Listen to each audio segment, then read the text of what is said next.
The boy laughed for the first time in a year, and that's when the real danger finally noticed them. The most dangerous dog in Miami had attacked trainers, guards, and anyone foolish enough to get too close. Even a powerful mafia boss with unlimited money couldn't control him. Then one rainy afternoon, a new black maid arrived at the estate carrying nothing but an old suitcase and a painful past. Everyone laughed at her. Everyone underestimated her. But when the giant dog charged across the yard and she calmly whispered something into his ear, the animal stopped instantly. What nobody knew was that this single moment would uncover a buried crime, save a kidnapped child, expose a deadly secret, and change the lives of everyone inside the Romano estate forever. The Atlantic shimmered beneath the late afternoon sun as a weathered city bus rolled past rows of palm trees and gated mansions along the Miami coastline. Naomi Brooks sat near the back window, her hands folded over the handle of a faded suitcase that had seen better days. Salt from the ocean drifted through the cracked window. Expensive cars glided past outside like they belonged to another world. Naomi watched them quietly.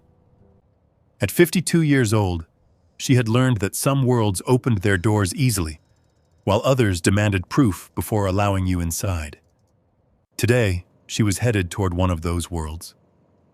The Romano estate sat on nearly 10 acres overlooking the water. High stone walls surrounded the property. Security cameras watched every corner. The mansion itself looked less like a home and more like a luxury resort built for people who never worried about bills, rent, or grocery prices. Naomi stepped off the bus at the service entrance. Her old housekeeping uniform was neatly pressed despite its age. The white stitching along the sleeves had begun to fray, but she had repaired every loose thread herself. She adjusted the strap of her purse and rolled her suitcase toward the gate. 2 security guards stood beneath a shaded checkpoint. One looked her up and down. The other barely glanced away from his phone. "You the new maid?" the first guard asked. "Yes, sir," Naomi replied politely. The guard smirked. "You picked a hell of a first day." Before Naomi could ask what he meant, a sharp bark exploded across the property. Then another. Then chaos. Someone shouted. A woman screamed. The guards immediately turned toward the sound. One of them cursed under his breath. Oh no. A second later, alarms began sounding from somewhere near the rear courtyard. Naomi followed their gaze. Across the sprawling lawn, staff members were running, not walking, running. Fear spread through the estate like fire through dry grass. "What happened?" Naomi asked. The younger guard shoved his phone into his pocket. "Diesel got loose." The name alone seemed enough to drain the color from his face. A maintenance worker sprinted past them. "Get inside!" he yelled. "Now!" Naomi stood frozen for a moment. Then another bark thundered through the air. Deep, powerful, angry. The sound seemed to shake the ground beneath her feet. More employees rushed toward the mansion. Several security officers moved in the opposite direction, carrying restraint equipment. The older guard muttered a prayer. Naomi had spent years around frightened animals. She recognized fear in people too. And every face around her carried the same expression. Something was terribly wrong. Curiosity pulled her forward. She followed the crowd toward the rear courtyard. The scene waiting there looked like something from a movie. Garden furniture lay overturned. A tray of drinks had shattered across the stone patio. Near the center of the courtyard stood the largest dog Naomi had ever seen. The animal's dark coat glistened beneath the Florida sun. Its chest rose and fell heavily. Its muscles looked powerful enough to break through concrete. 2 security officers stood 20 feet away holding capture poles. Neither dared move closer. The dog growled. Low, warning, terrifying. "Don't let him near the house," someone shouted. Another guard raised a tranquilizer rifle. The dog's ears flattened. His body stiffened. Naomi noticed something immediately. Everyone was staring directly at him. Everyone was shouting. Everyone was moving aggressively. The dog wasn't preparing to attack. He was preparing to defend himself. A tall woman in an expensive navy suit stormed across the patio. Her silver hair was pulled into a perfect knot. Authority followed her like perfume. Martha, the estate manager. Naomi didn't know her name yet, but she would soon. "What are you idiots waiting for?" the woman snapped. "Sedate him!" The guard with the rifle took aim. The dog's growl deepened. A dangerous silence settled over the courtyard. One wrong move could send everything spiraling. Then Naomi noticed something else. Fear. Not aggression. Fear. The dog's eyes weren't locked on the guards. They kept flicking toward the rifle, toward the raised voices, toward every threatening movement surrounding him. The realization hit her instantly. This animal had been pushed beyond his limit, and nobody saw it. Nobody except her. The tranquilizer officer tightened his grip. The dog shifted. Several people gasped. "Take the shot!" someone yelled. Naomi stepped forward. "Wait!" Nobody listened. She stepped forward again, louder this time. "Wait!" Heads turned. The estate manager frowned. "Who are you?"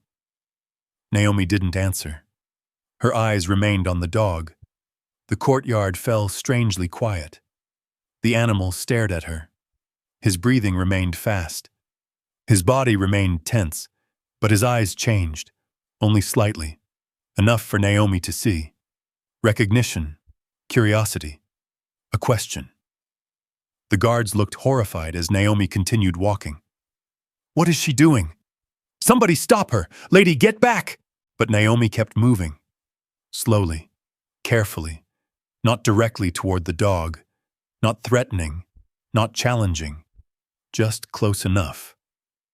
The animal growled again. Several staff members backed away. Naomi stopped. She lowered her gaze slightly. Not fear. Respect.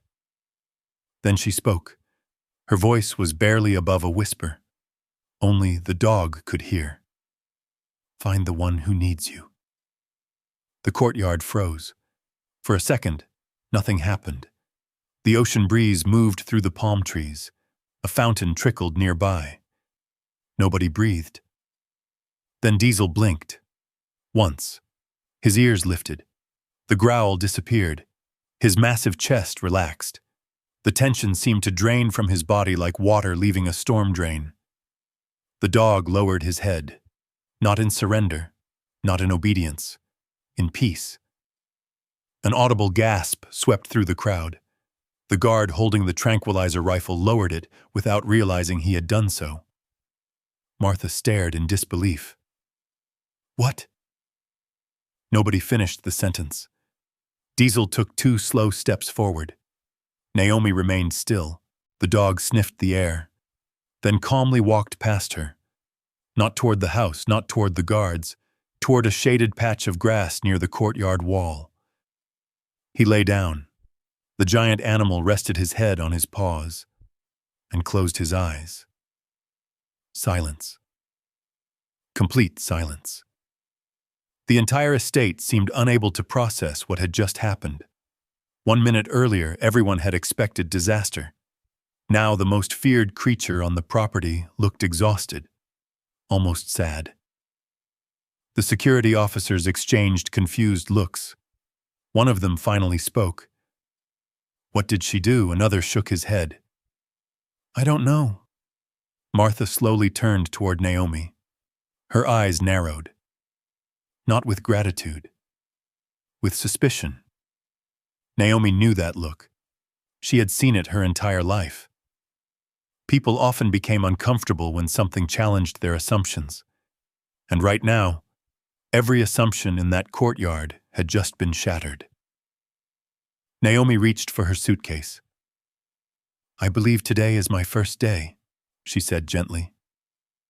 No one answered immediately. Their attention remained fixed on the woman who had somehow calmed the beast everyone else feared. Far above them, behind a second-floor window overlooking the courtyard, a young boy stood hidden behind the curtains. 11-year-old Ethan Romano had watched everything, every second, every movement, every word. And for the first time in months, something stirred behind his silent eyes. As Naomi followed Martha toward the service entrance, she couldn't see him watching. But Ethan continued staring long after she disappeared inside the mansion. Down below, Diesel slowly opened one eye and watched Naomi walk away, as if he already knew her, as if this wasn't the end of something, but the beginning.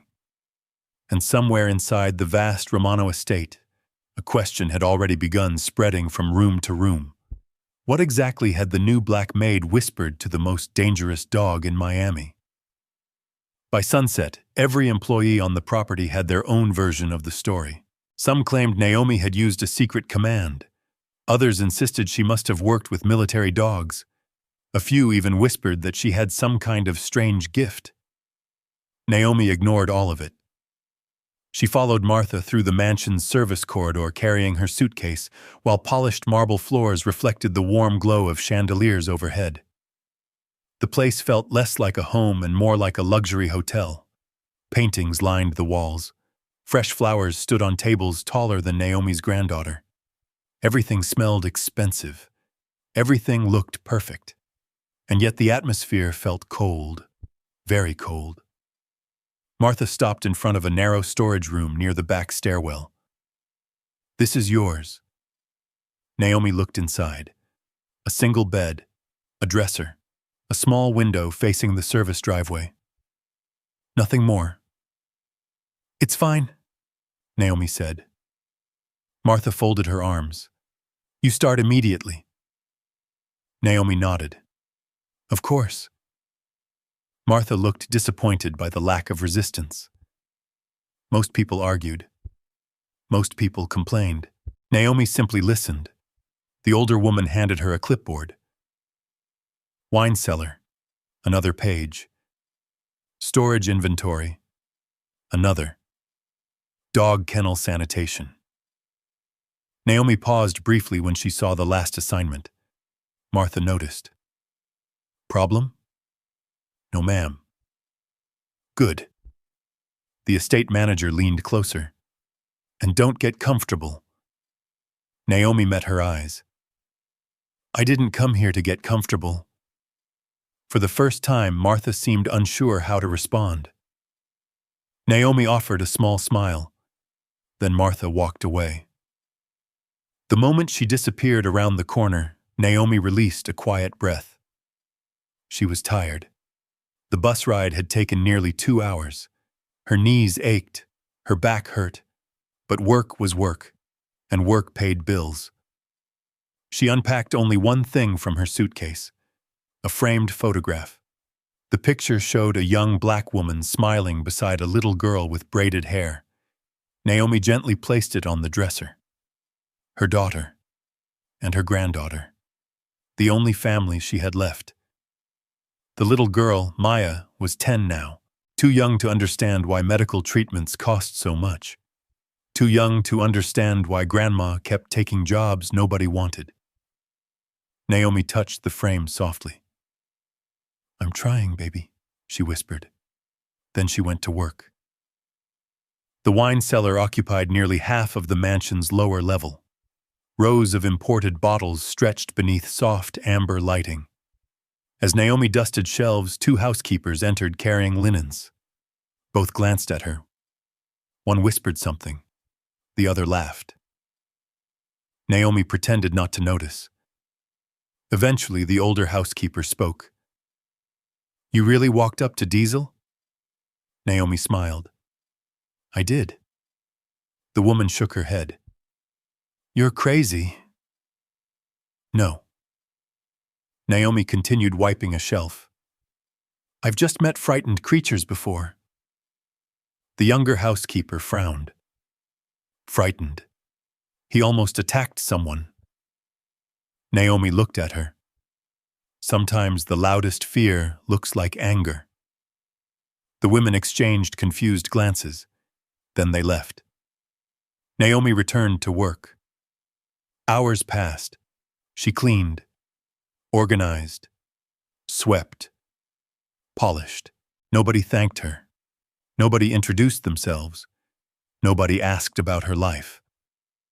That wasn't unusual. She had spent years becoming invisible. Near noon, she carried a supply cart through the staff kitchen. The smell of fresh bread filled the room. A teenage delivery boy stood near the back door speaking with one of the cooks. The kid looked exhausted. His uniform shirt hung loose on his thin frame. His stomach growled loudly enough for everyone to hear. Several staff members chuckled. The boy's face turned red. "I'm okay," he said quickly. But Naomi recognized hunger when she saw it. She opened her lunch bag. Inside sat the sandwich she had packed that morning. Turkey, cheese, nothing fancy. She walked over and handed it to him. The teenager blinked. "Oh no, ma'am. I couldn't." "Sure you can." His eyes widened. "But that's your lunch." Naomi smiled. "I'll survive." The boy hesitated, then accepted it. "Thank you. You have a name?" "Jamal." "Nice to meet you, Jamal." His grin spread across his face. For a brief moment, he looked like a little kid again. Naomi watched him take the first bite. That alone made the sacrifice worth it. Across the room, Martha had entered unnoticed. The estate manager observed the exchange silently, then turned and left without saying a word. The afternoon heat settled over Miami. Sunlight poured through tall windows. Outside, the ocean sparkled. Inside, Naomi scrubbed floors in a hallway leading toward the east wing. That was when she noticed him. A small figure standing near a doorway, watching. Ethan Romano, the boy from the upstairs window. He stood perfectly still. Dark hair, serious eyes, no expression, no words, just watching. Naomi offered a gentle smile. "Hello?" Nothing. Not even a nod.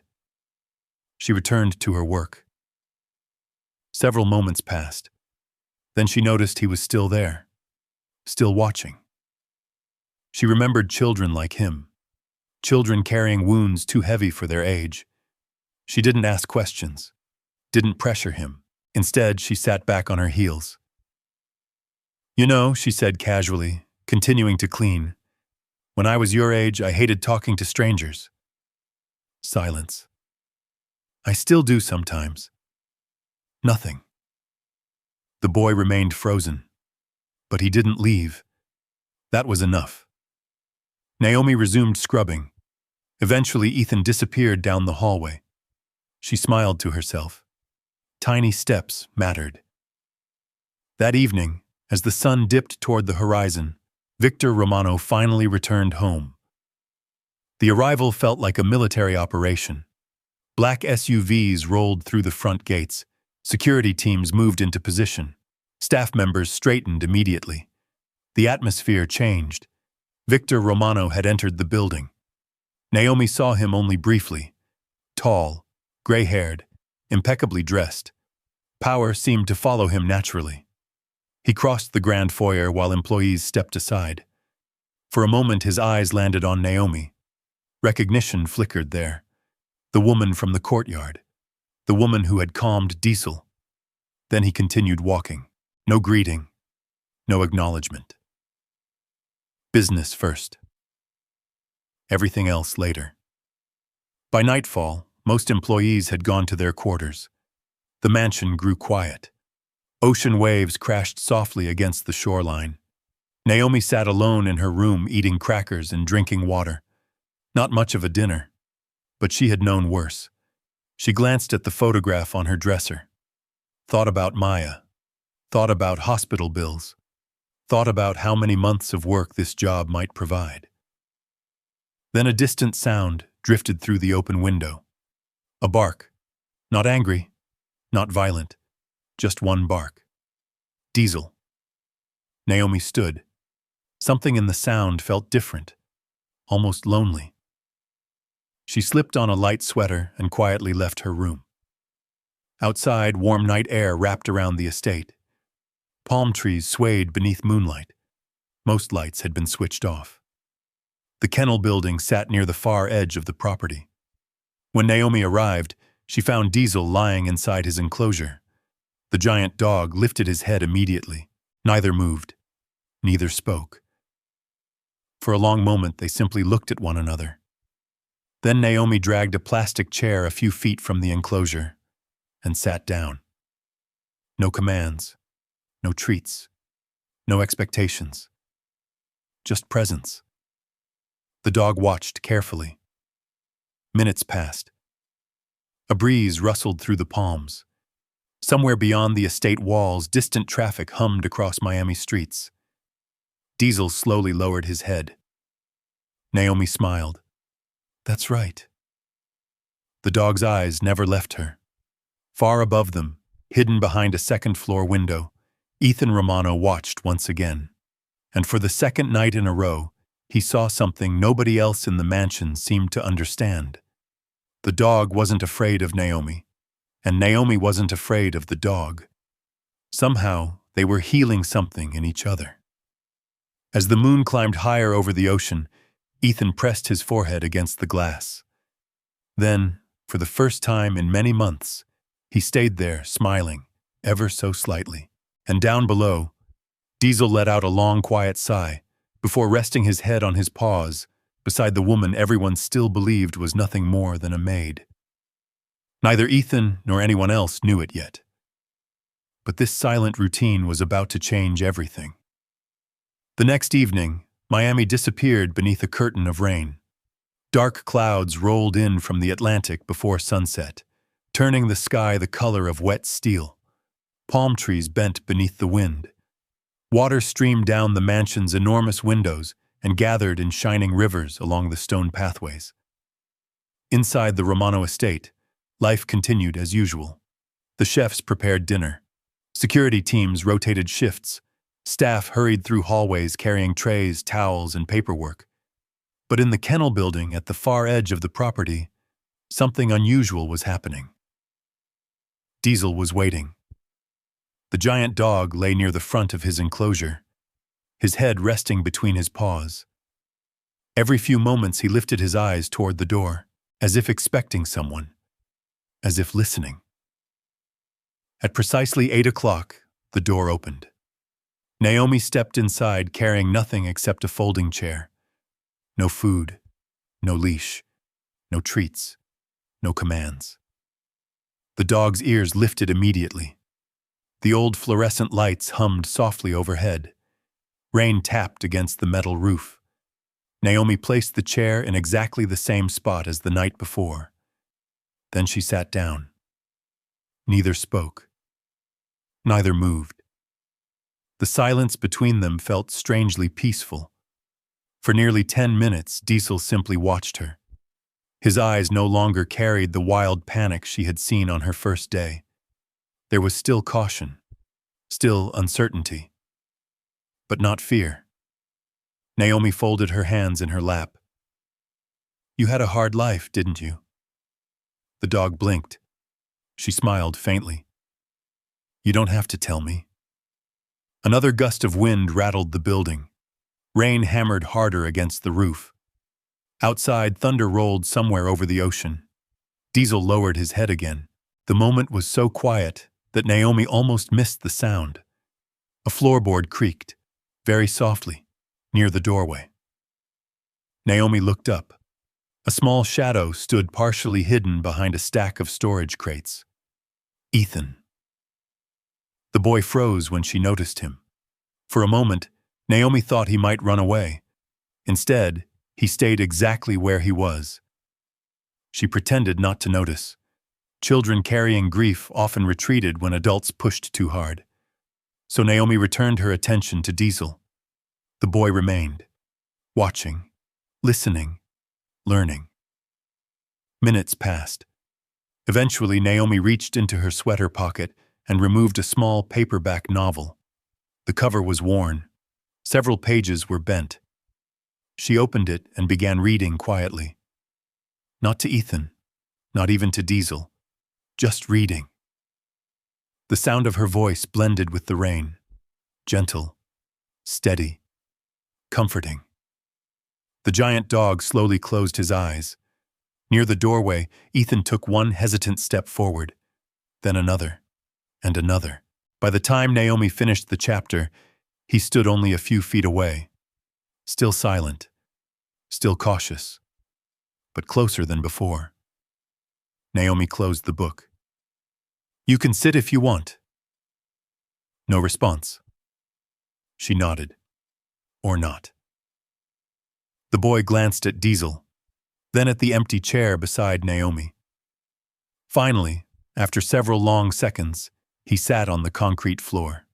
The movement was so small that most people would never have noticed its importance. Naomi did, because trust always begins with tiny steps. The rain continued for another hour. No one spoke. No one needed to. When Naomi finally stood to leave, Ethan remained seated. Diesel remained lying beside the enclosure gate. As she reached the door, Naomi paused. "Good night, Diesel." The dog's tail moved once, a slow sweep across the floor, the first sign of affection she had seen from him. Ethan noticed it too. His eyes widened. Then Naomi looked toward the boy. "Good night, Ethan." For a second, she thought she saw something shift behind his expression. Not happiness, not yet, but curiosity. And curiosity was stronger than silence. Upstairs in the main house, Victor Romano sat alone in his office. The room overlooked the ocean. Floor-to-ceiling windows framed the storm outside. A glass of untouched whiskey rested beside stacks of documents. 3 security monitors glowed on his desk. One displayed the front gate. Another showed the garage. The third showed the kennel building. Victor frowned. He replayed the footage again, and again, and again. Each viewing produced the same impossible result. The dog everyone feared became calm whenever Naomi appeared. It made no sense.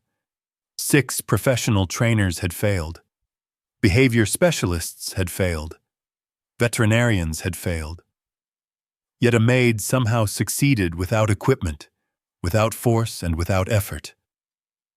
A knock interrupted his thoughts. "Come in." Martha entered carrying a folder. Her expression remained skeptical. "I still don't trust her." Victor looked up. "Why?" "No one calms a dog like that by accident." Victor leaned back. "That's exactly why I'm interested." Martha folded her arms, or concerned.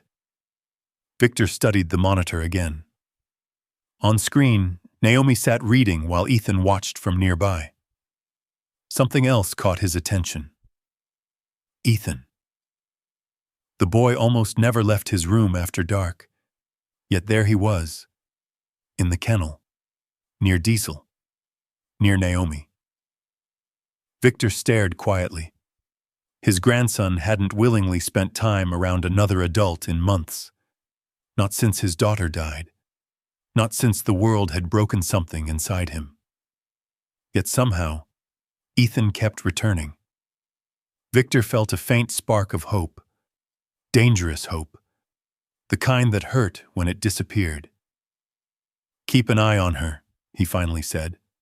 Martha nodded. "I already am." The following afternoon, Naomi found herself assigned to clean a storage room near the west wing. The room overlooked the rear garden. As she organized supplies, she heard laughter outside. Not adult laughter. A child. Brief. Soft. Gone almost immediately. Naomi moved to the window. Ethan stood near the garden fountain. Diesel rested behind a security fence several yards away. The boy held a book. He wasn't reading aloud. Not yet. But he was there. And he was smiling, only slightly. Still. it mattered. Then a voice shattered the moment. "What are you staring at?" Naomi turned. One of the younger security guards stood in the doorway, the same guard who had mocked her arrival. He shook his head. "Can't believe everyone's acting like you're some miracle worker." Naomi resumed stacking supplies. "I'm not." The guard laughed. "You got lucky." "Maybe." His smile faded. That answer wasn't satisfying. People looking for conflict rarely know what to do with kindness. Eventually, he left. Naomi continued working. But later that evening, as the sun sank beyond the ocean and painted the sky orange and gold, something happened that none of them expected. Ethan returned to the kennel. Naomi was already there. Diesel lay quietly inside his enclosure. The boy approached slowly, then sat beside her, only a few feet away. His hands trembled slightly. Naomi pretended not to notice. The silence stretched. 1 minute, 2, 5. Then Ethan opened the book resting on his lap. He stared at the pages, swallowed hard, and finally whispered the first words Naomi had ever heard him speak. Not a sentence, not a conversation. Just a few words from the story, barely audible, rusty from disuse. But words. Diesel lifted his head. Naomi's heart skipped. She didn't react, didn't celebrate, didn't pressure him. She simply kept listening. Because sometimes the most important moments in a person's life arrive quietly, like rain on a roof, like a frightened dog lying down, like a lonely child finding the courage to speak. And somewhere behind a second-floor window, Victor Romano watched everything unfold through the security feed. For the first time in nearly a year, he heard his grandson's voice. The glass slipped from his hand and rolled across the desk, but Victor didn't notice. He was staring at the screen, at the maid, at the dog, at the impossible thing happening before his eyes.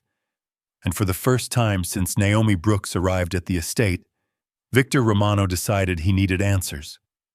Who exactly was the woman everyone thought was just a maid? The question followed him throughout the night. It lingered during phone calls. It sat beside him at dinner. It stared back at him from the security monitors glowing in his office long after midnight. Victor Romano had built an empire by understanding people. He could spot greed in seconds, fear in minutes, lies almost instantly. But Naomi Brooks made no sense. The more he observed her, the less she fit into any category he understood. Most people wanted something: money, power, favor, attention.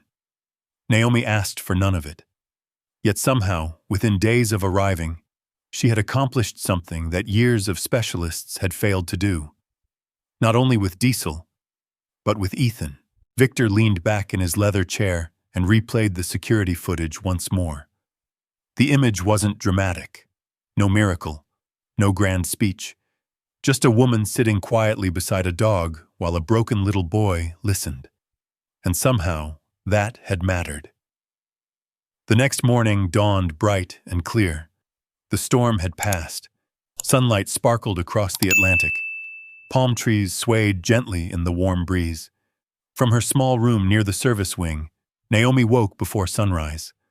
Old habits. For years she had started her days before the world fully opened its eyes. She dressed quietly, made her bed, said a brief prayer for her granddaughter, then headed toward the kitchen. The mansion remained asleep. Only a few cooks had arrived. One of them greeted her. "Morning. Morning." The chef slid a cup of coffee toward her. Naomi looked surprised.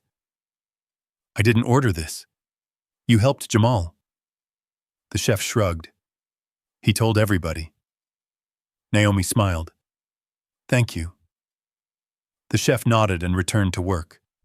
A tiny act of kindness, nothing more. Yet somehow it warmed her more than the coffee itself. Outside, the estate slowly came alive. Gardeners trimmed hedges. Drivers prepared vehicles. Staff moved through hallways carrying laundry and breakfast trays. Near the rear garden, Diesel sat calmly behind the security fence. His eyes followed Naomi the moment she stepped outside. The transformation continued, astonishing everyone. No barking, no lunging, no panic, just quiet attention. Then another familiar figure appeared. Ethan. The boy carried the same worn paperback book. He hesitated near the garden entrance. Naomi smiled. "Good morning." The boy didn't answer, but he walked closer. That alone felt like progress. She sat on a stone bench beneath a flowering tree. The air smelled of salt water and jasmine. Birds chirped overhead. Ethan stood nearby, clutching the book against his chest. Naomi patted the empty space beside her. "You don't have to talk." The boy glanced at her, then slowly sat down. Several moments passed. Neither rushed to fill the silence. Finally, Naomi pointed toward the book. "Still reading that one?" A tiny nod. "What happens next?" The question hung between them. The boy stared at the pages. His throat moved. His fingers tightened. Then, quietly, almost too softly to hear, "The captain gets lost." Naomi looked at him. Not shocked. Not excited. Just listening. The boy swallowed. "He doesn't know where home is." The words came slowly, like someone remembering how to walk after a long illness. Naomi nodded. "That's hard." Ethan stared at the fountain. "My mom used to read it." There it was. The first real sentence, the first real opening, the first glimpse into the pain everyone around him had spent months trying to reach. Naomi kept her voice gentle. She must have loved that story. The boy nodded again. His eyes drifted toward Diesel. The giant dog had quietly moved closer to the fence, watching, listening, present, the same way Naomi was. Neither demanded anything from him. Neither pushed. For the first time in a very long time, Ethan didn't feel trapped. And so the words continued. Slowly, carefully. One sentence at a time. By lunchtime, Ethan had spoken more than he had in the previous 3 months combined. Not much, but enough. Enough to make a difference. Enough to create hope. Enough to scare Victor Romano. Because hope always carried risk. The higher it lifted you, the harder the fall could be. Victor watched the interaction from a distance. He stood on the terrace overlooking the garden. Coffee untouched. Phone forgotten. His eyes remained fixed on his grandson. When Ethan laughed softly at something Naomi said, Victor felt his chest tighten. The sound hit him harder than he expected. For nearly a year, silence had lived inside that boy. Silence at breakfast. Silence at dinner. Silence during holidays. Silence after nightmares. Doctors had called it trauma. Therapists called it emotional withdrawal. Victor called it heartbreak. And now, somehow, a maid was reaching places no expert could touch. Martha appeared beside him. Her expression remained skeptical. "I still think something is strange." Victor didn't look away from the garden. "Maybe. People don't change overnight." "No." Victor watched Ethan scratch behind Diesel's ear through the fence. "But sometimes they start changing." Martha fell silent. The truth was difficult to argue with. Later that afternoon, Naomi was assigned to organize old files in a storage office. Dust coated every shelf. Sunlight streamed through narrow windows. The room smelled of paper and age. Hours passed quietly. Then someone knocked. Naomi looked up. Ethan stood in the doorway, holding his book. Again.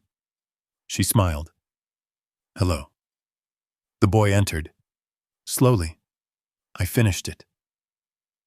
Naomi set down the folder she was holding. "Did the captain find home?" Ethan nodded. "Eventually." "Good." The boy looked thoughtful. "Why do people leave?" The question arrived so suddenly that Naomi almost missed it. She studied him carefully. Not because she lacked an answer, because she knew some answers mattered. His voice grew smaller. "My mom left." The room became very still. Naomi understood immediately. People around Ethan probably avoided the subject. Adults often thought silence protected children. Sometimes it only deepened the wound. Naomi folded her hands. "Sometimes people leave because they're hurting." Ethan stared at the floor. "Did your mom leave?" A shadow crossed Naomi's face. For a moment she thought about the photograph in her room. About loss. About years she rarely discussed. "My daughter passed away." The boy looked up. Immediately. "I'm sorry."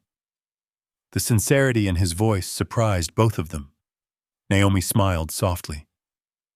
"Thank you." Ethan looked down again. "My mom died too." The words cracked slightly. The first sign of emotion. The first glimpse of grief beneath all that silence. Naomi didn't offer advice, didn't rush to fix it. Instead, she said something simple. "That hurts forever." The boy nodded. A tear slipped down his cheek, then another. Naomi handed him a tissue. "Nothing more." Sometimes kindness isn't solving pain. Sometimes it's sitting beside it. Several minutes later, Ethan finally stood. "Can I come back tomorrow?" Naomi smiled. "You don't need permission." For the first time, the boy smiled back. A real smile. Small, but real. After he left, Naomi remained seated for a long moment. She stared through the dusty window toward the ocean, toward the horizon, toward memories she rarely allowed herself to revisit. Children always found the wounds adults tried hardest to hide. That evening, as golden sunlight faded into twilight, Diesel waited by the kennel fence again. Ethan arrived carrying a different book. Without being asked, he sat on the ground nearby. Then he opened the first page and began reading aloud. His voice trembled. Words stumbled. Sentences broke apart. But he kept reading. Diesel lowered himself beside the fence, listening. The giant dog looked almost peaceful. Naomi sat nearby, not leading, not teaching, simply present. Far away, hidden behind the dark glass of his office window, Victor Romano watched the scene unfold. His throat tightened. Because for the first time in nearly a year, the Romano estate no longer sounded haunted. It sounded alive. And deep inside Victor's mind, a new question was beginning to form. If Naomi Brooks could heal a dog everyone feared, and reach a boy everyone had given up on, then what else was she hiding? Because no ordinary maid carried this kind of understanding. And sooner or later, Victor Romano intended to find out the truth. The opportunity arrived the very next morning. The sun rose over the Atlantic in streaks of gold and pale orange. Light poured across the Romano estate, turning the ocean beyond the cliffs into a sheet of liquid glass. Most of the household was already awake. Gardeners moved across the lawns. Kitchen staff prepared breakfast. Security teams rotated shifts. But Victor Romano stood alone in his office watching a monitor. The screen showed the kennel yard. Naomi sat cross-legged on the grass. Diesel lay beside her. Not restrained, not sedated, not guarded. Simply resting. The sight still felt impossible. For nearly 3 years, Diesel had been the estate's greatest problem. The dog had frightened trainers. ignored handlers, destroyed expensive equipment. No one could explain him. No one could control him. Yet somehow, after less than 2 weeks, the giant animal behaved differently whenever Naomi was nearby. Victor picked up his phone. "Send Naomi Brooks to my office." The assistant hesitated. "Now, sir?" "Now." The line disconnected. A few minutes later, Naomi stood outside the enormous office doors. A secretary motioned her inside. Victor's office looked more like a boardroom than a workspace. Dark wood, floor-to-ceiling windows, ocean views worth millions. Naomi stepped inside calmly. Victor remained seated behind his desk. For several moments, neither spoke. The silence wasn't hostile. It was measured. Two people studying each other.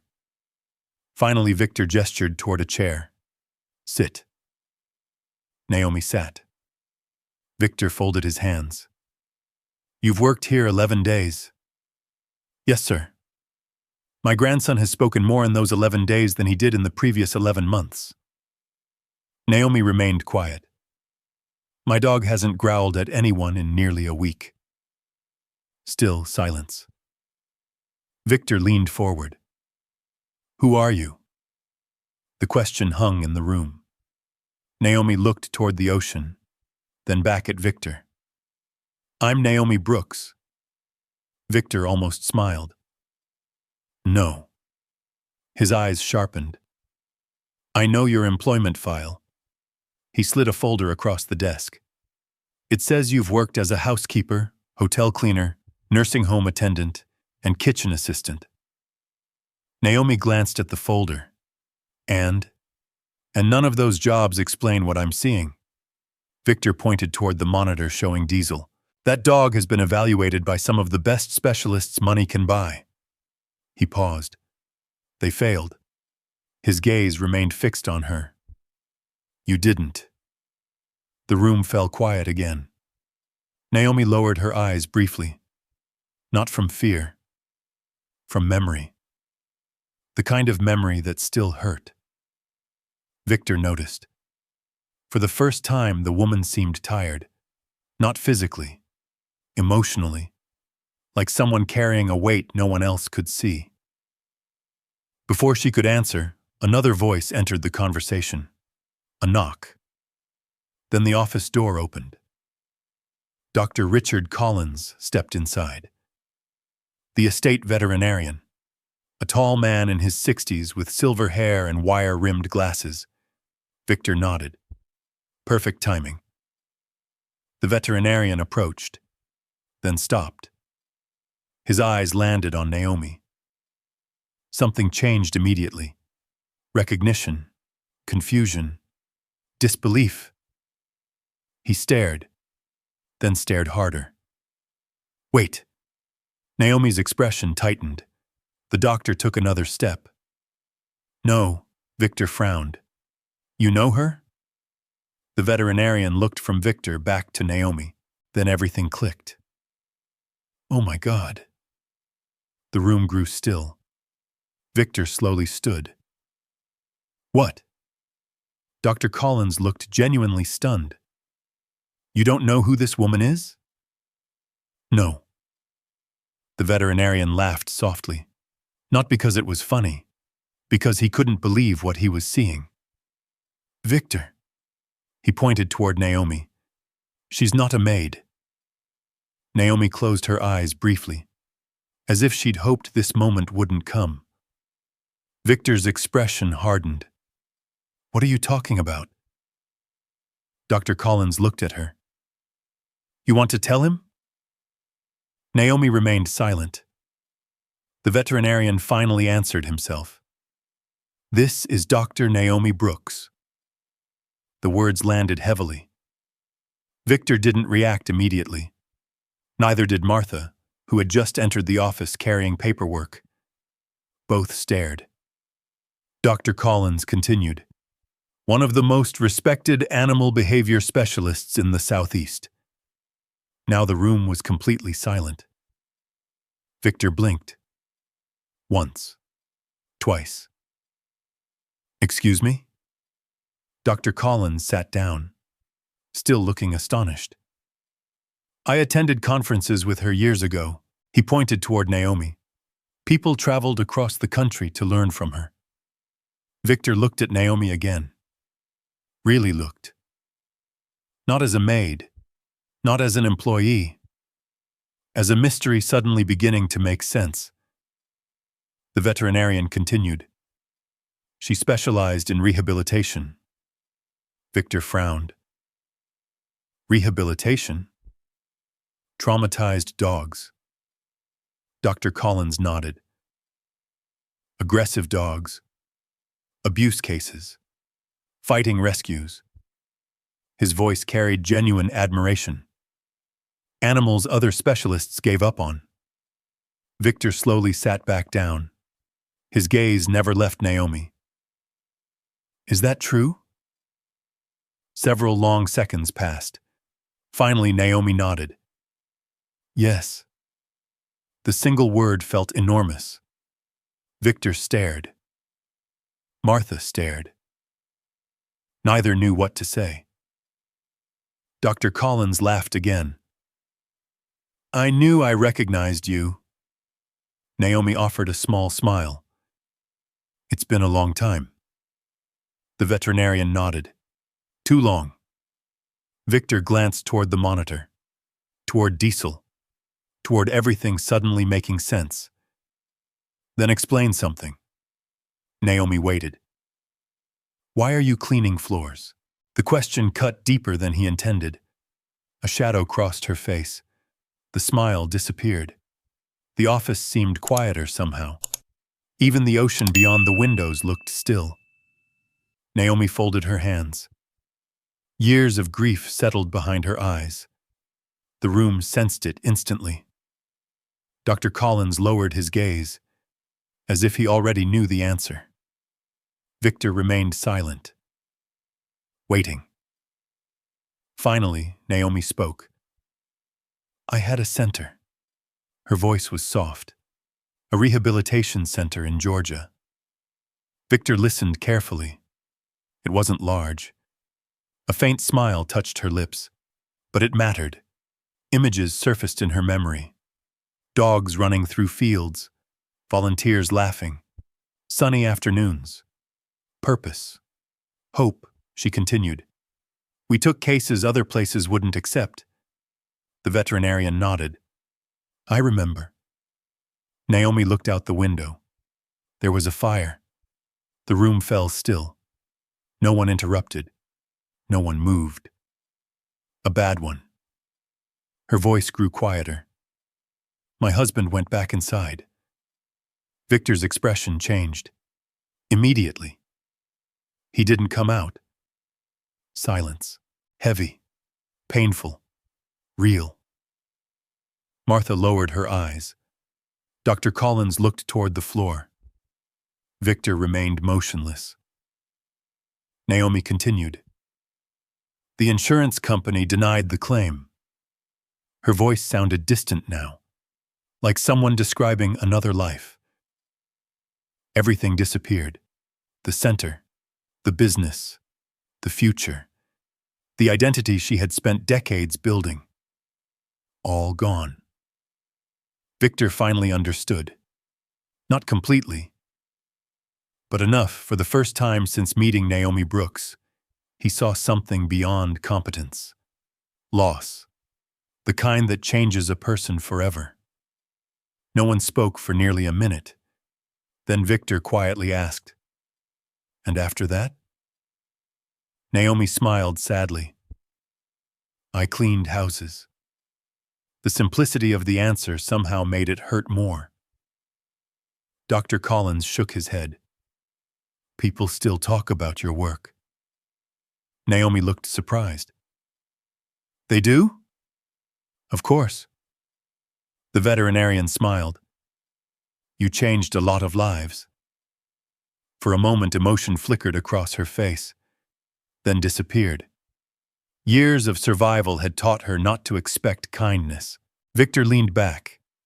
His eyes moved once more toward the monitor. Diesel had shifted closer to the fence, waiting, watching, trusting. A trust no one else had earned. Not because Naomi commanded it, because she understood it. Finally, Victor spoke. What exactly is wrong with him? Naomi followed his gaze. He isn't dangerous. Victor almost laughed. The statement sounded ridiculous. She continued before he could answer. He's terrified. The room fell silent again. Victor frowned. Terrified? Naomi nodded. Every person who's worked with him tried to control him. She pointed toward the screen. They saw aggression. Her voice softened. I saw fear. Victor stared at the monitor. For the first time, he wondered if she'd been right all along. And if she was, then maybe Diesel wasn't the only one carrying wounds nobody had understood. Maybe Ethan was too. Maybe even Victor himself. Outside, sunlight sparkled across the ocean. Inside the office, an old story that had been buried for years was beginning to surface, and none of them yet realized that the fire which destroyed Naomi Brooks's life was not finished with her. Not even close. The conversation in Victor Romano's office lingered long after Naomi left. The ocean sparkled beyond the windows. Business calls came and went. Lawyers called. Executives arrived. Documents needed signatures. Yet Victor found himself staring repeatedly at the empty chair where Naomi had been sitting. Dr. Naomi Brooks. The revelation still felt strange. For nearly 2 weeks, she had cleaned floors, organized storage rooms, and carried laundry through hallways. Now every memory looked different. Every interaction carried new meaning. Victor picked up the file Martha had originally handed him when Naomi was hired. Housekeeper. Temporary employment. No higher education listed. Minimal references. Nothing about rehabilitation centers. Nothing about professional certifications. Nothing about a respected career. He looked toward Martha. Did she lie?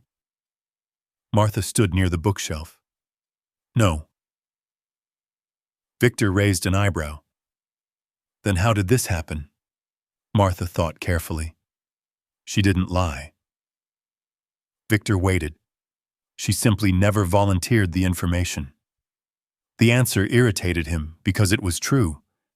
Naomi hadn't hidden behind deception. The world had simply stopped asking who she was. That realization bothered him more than he expected. Across the estate, Naomi was reorganizing supplies in the maintenance building when she heard footsteps approaching. Dr. Collins appeared in the doorway, carrying 2 paper cups of coffee. You still drink hazelnut? Naomi laughed softly. The sound surprised even her. I haven't heard that question in years. The veterinarian handed her a cup. For a moment, neither spoke. They stood beside shelves stacked with paint cans and cleaning products.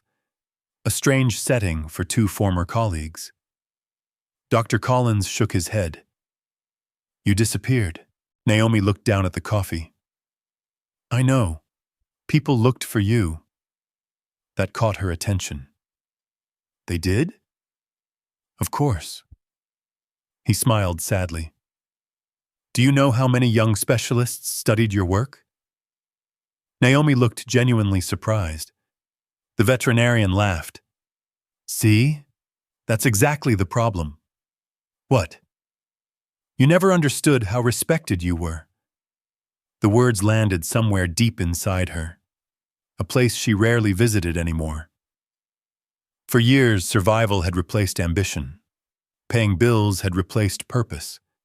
Getting through the day had replaced dreaming. The woman she once was felt like someone else entirely. Dr. Collins leaned against a shelf. After the fire, people assumed you'd eventually come back. Naomi stared through a nearby window. Palm trees swayed outside. Sunlight danced across the lawn. No. Her voice was quiet. I knew I wouldn't. The veterinarian studied her face. You loved that center. The statement wasn't a question. Naomi nodded. Images surfaced immediately. A red brick building outside Savannah, dogs running through fenced fields, volunteers laughing, adoption days filled with families, long evenings spent planning new programs. And James. Always James. The memory hit harder than expected. Dr. Collins noticed. You still miss him? Naomi smiled sadly. Every day. Silence followed. Comfortable silence.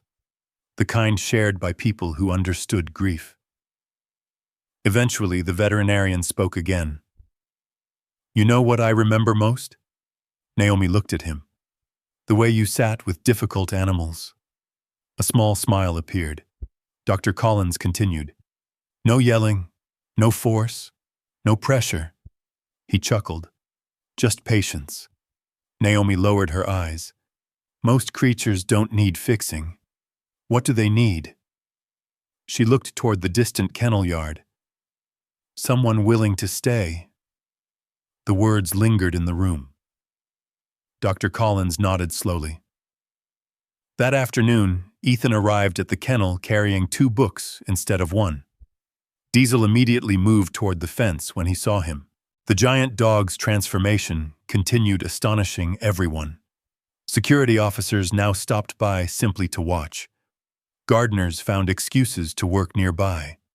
Even kitchen staff occasionally wandered past. No one quite understood what they were witnessing. They only knew it felt important. Ethan sat on the grass beside Naomi. For several minutes, they listened to birds singing in the trees. Then the boy handed her one of the books. I brought this for you. Naomi looked surprised. The cover showed an old adventure novel. Thank you. Ethan shrugged awkwardly. It was my mom's favorite. Something tightened inside Naomi's chest. The gesture meant more than the book itself. It was trust. Trust offered freely. One of the rarest gifts in the world. She smiled warmly. I'll take good care of it. The boy nodded, then opened his own copy and began reading aloud.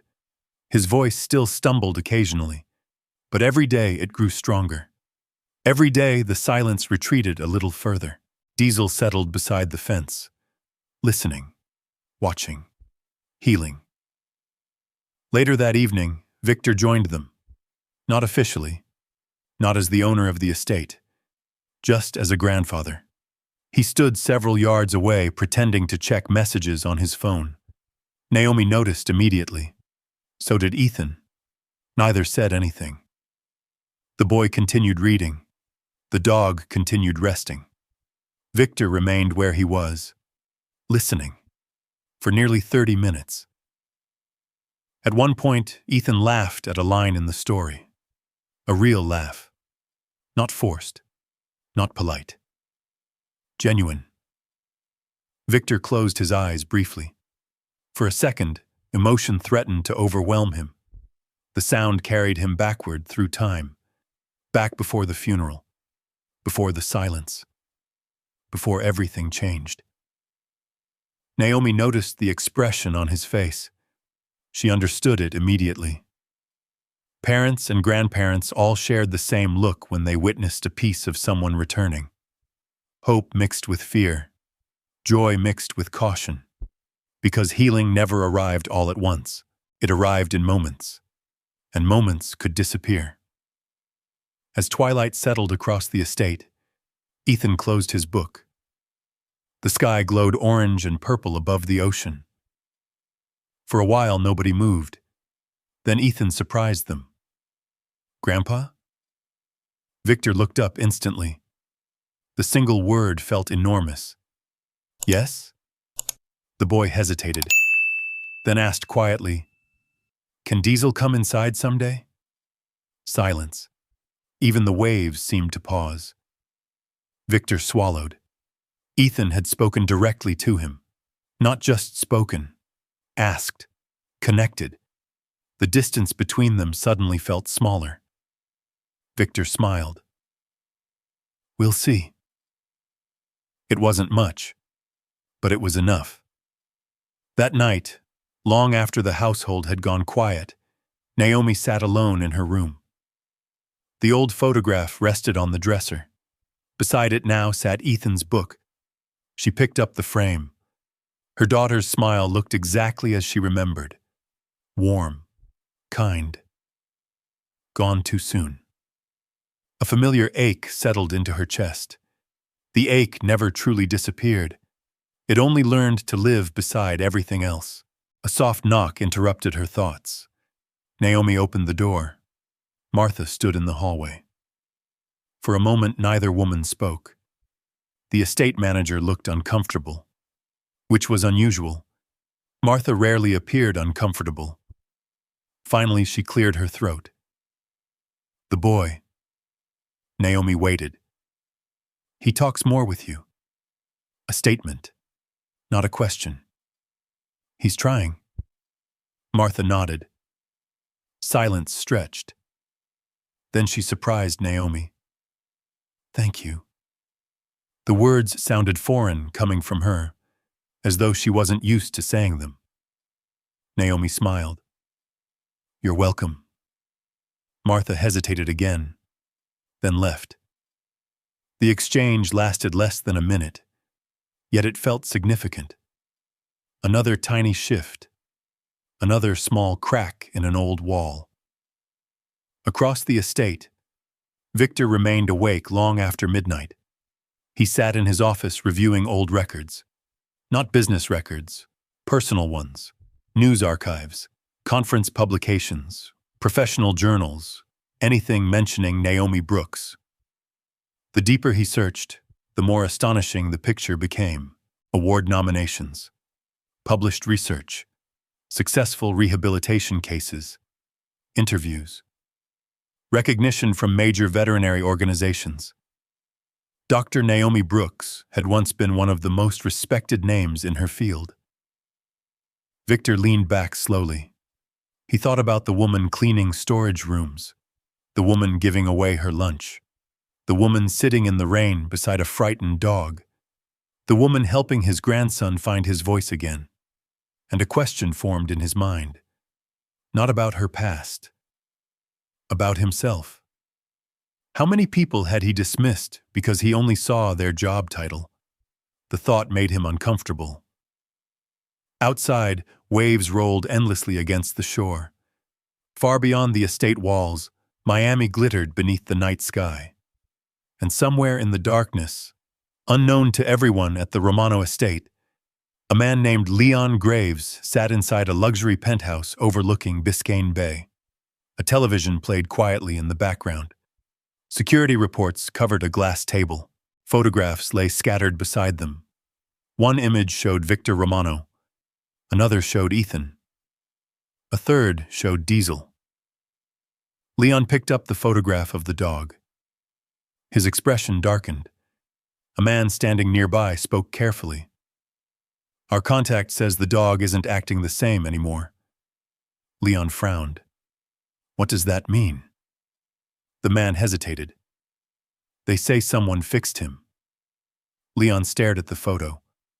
For a long moment he said nothing. Then he smiled, but there was nothing pleasant about it. No. He set the photograph down. Nobody fixes something like that. Yet as he looked out over the city lights, an uneasy feeling settled over him. Because somewhere deep inside his memory, a name had begun to surface. A name connected to dogs. A name connected to a fire. A name he had not heard in years. Naomi Brooks. And before long, the past that had destroyed her life was going to come looking for her again. But inside the Romano estate, nobody knew that yet. Life seemed brighter than it had in months. The change was subtle at first. A little more laughter in the hallways. A little less tension around the kennel. A little more hope in places that had felt empty for a long time. Especially where Ethan was concerned. Every afternoon, after his tutoring sessions ended, The boy walked directly to the rear garden. The routine never changed.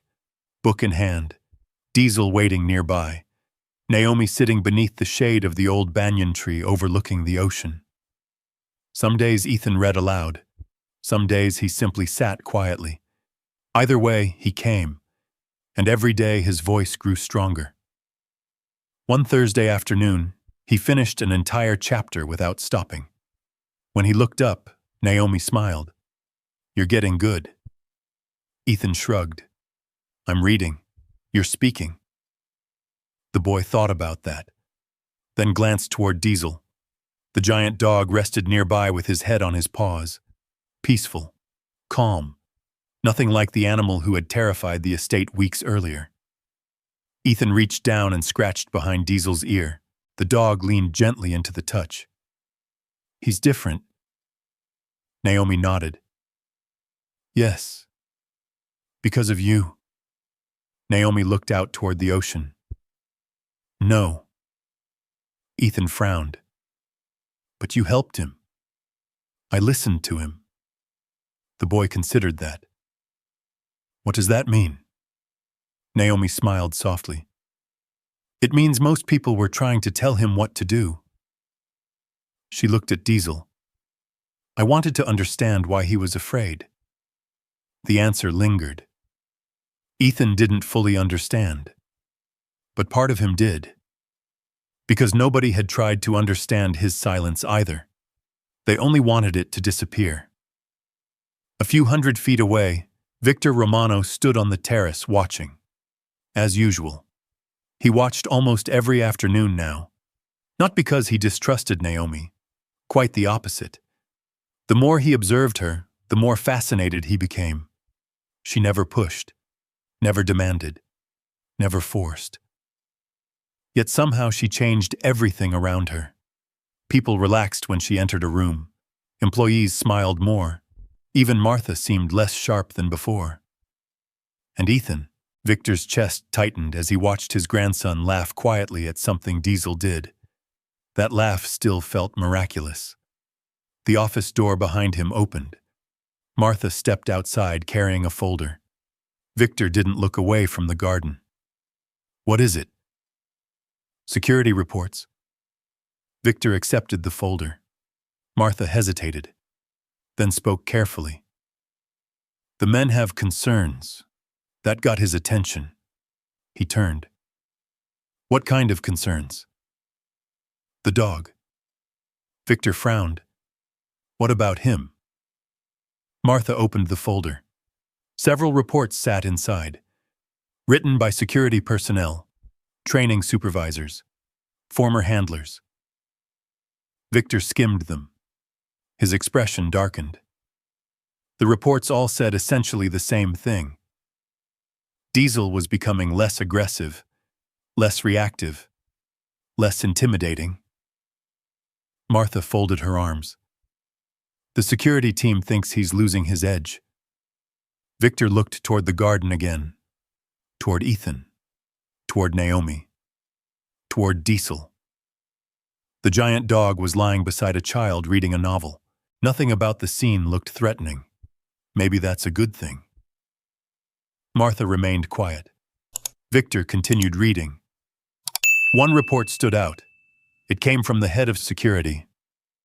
Recommendation: return Diesel to defensive training immediately.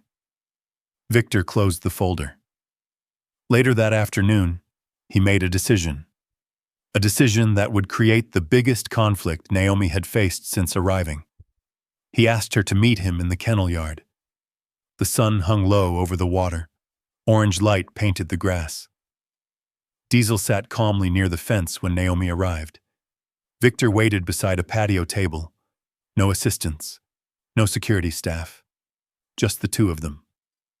Naomi immediately sensed something different. Victor rarely looked uncertain. Today he did. Sit. She took a chair. The ocean breeze moved gently through the palm trees. For a moment neither spoke. Then Victor got straight to the point. I need Diesel operational. Naomi looked at him. What does that mean? Victor leaned forward. A guard dog. His tone was matter-of-fact, fully reliable. Naomi remained silent. Victor continued. My world isn't simple. He glanced toward the ocean. I have enemies. The statement wasn't arrogance. It was reality. People test boundaries. He looked toward Diesel. That dog protects this family. Naomi understood immediately where the conversation was heading, and she didn't like it. Victor continued. The security team wants him retrained. Naomi sat back slowly. Retrained. The word carried a weight she knew all too well. What kind of training? Victor hesitated. That hesitation told her everything. More obedience, more control, more pressure, more fear. Naomi's expression hardened. For the first time since arriving at the estate, she looked genuinely disappointed. Victor noticed immediately. What? The answer came quietly. You don't want a dog. Victor frowned. What? Naomi looked directly at him. You want a weapon. Silence. The words hit harder than Victor expected.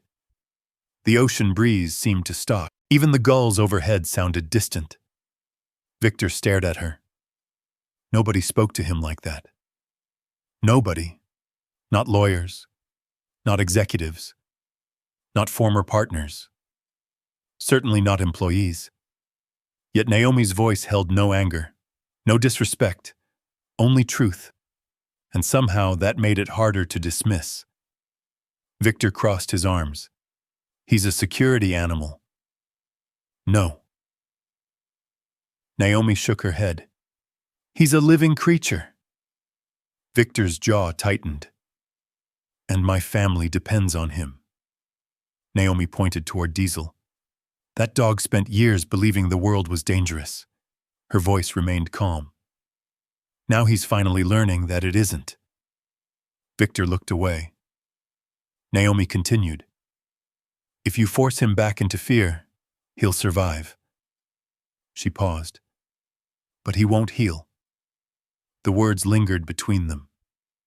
Victor said nothing. For several moments, neither moved. Then Naomi surprised him. She stood. Victor frowned.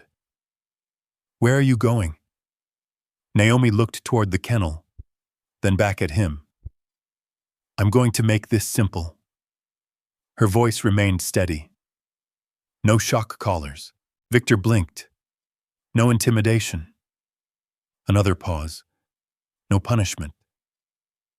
Victor watched her carefully. Naomi took a breath. And no one uses fear to control him ever again. The confidence in her voice felt almost unreal. Victor Romano wasn't accustomed to receiving conditions, especially from employees. Yet Naomi continued, if those rules aren't acceptable, then I should leave. Silence. Heavy silence. Victor stared. For a moment, the old instincts inside him surfaced. Control. Authority. Power. The urge to remind everyone who owned the estate, who signed the checks, who made the decisions. Then a sound interrupted his thoughts. Laughter. Both turned. Ethan stood near the garden path, a book tucked beneath one arm. Diesel walking calmly beside him. The boy was smiling. Actually smiling. Victor felt something inside him soften. Because that smile hadn't existed before Naomi arrived. Neither had Diesel's peace. Victor looked back at Naomi, then toward his grandson, then toward the dog, and suddenly the choice seemed obvious. The silence stretched. Finally Victor spoke. What else? Naomi looked surprised. What? You said rules. Victor nodded. What else? For the first time, a small smile appeared on her face. Ethan stays involved. Victor glanced toward the boy. Done. And Diesel sets the pace. Victor sighed. Meaning? No deadlines, no pressure, no shortcuts. Victor shook his head. You really don't make things easy. Naomi smiled. No. The answer actually made him laugh. A short laugh. The first one she'd heard from him. Victor stood, extended his hand. For several seconds, Naomi simply looked at it. Then she shook it. An agreement. Simple. Honest. Unexpected. Neither noticed Martha standing inside the mansion watching through the glass doors. Her expression revealed complete disbelief. The maid had just negotiated with Victor Romano. And won. That evening, Ethan joined Naomi and Diesel in the garden. The sunset painted the sky gold. The air smelled like salt water and blooming flowers. Diesel lay beside them, relaxed, peaceful. Ethan looked between the dog and Naomi. What happened? Naomi smiled. Nothing important. Ethan studied her suspiciously, then looked at Victor standing nearby. For the first time, grandfather and grandson shared the same smile, small but real. And as darkness slowly settled over the Romano estate, hope felt stronger than it had in years.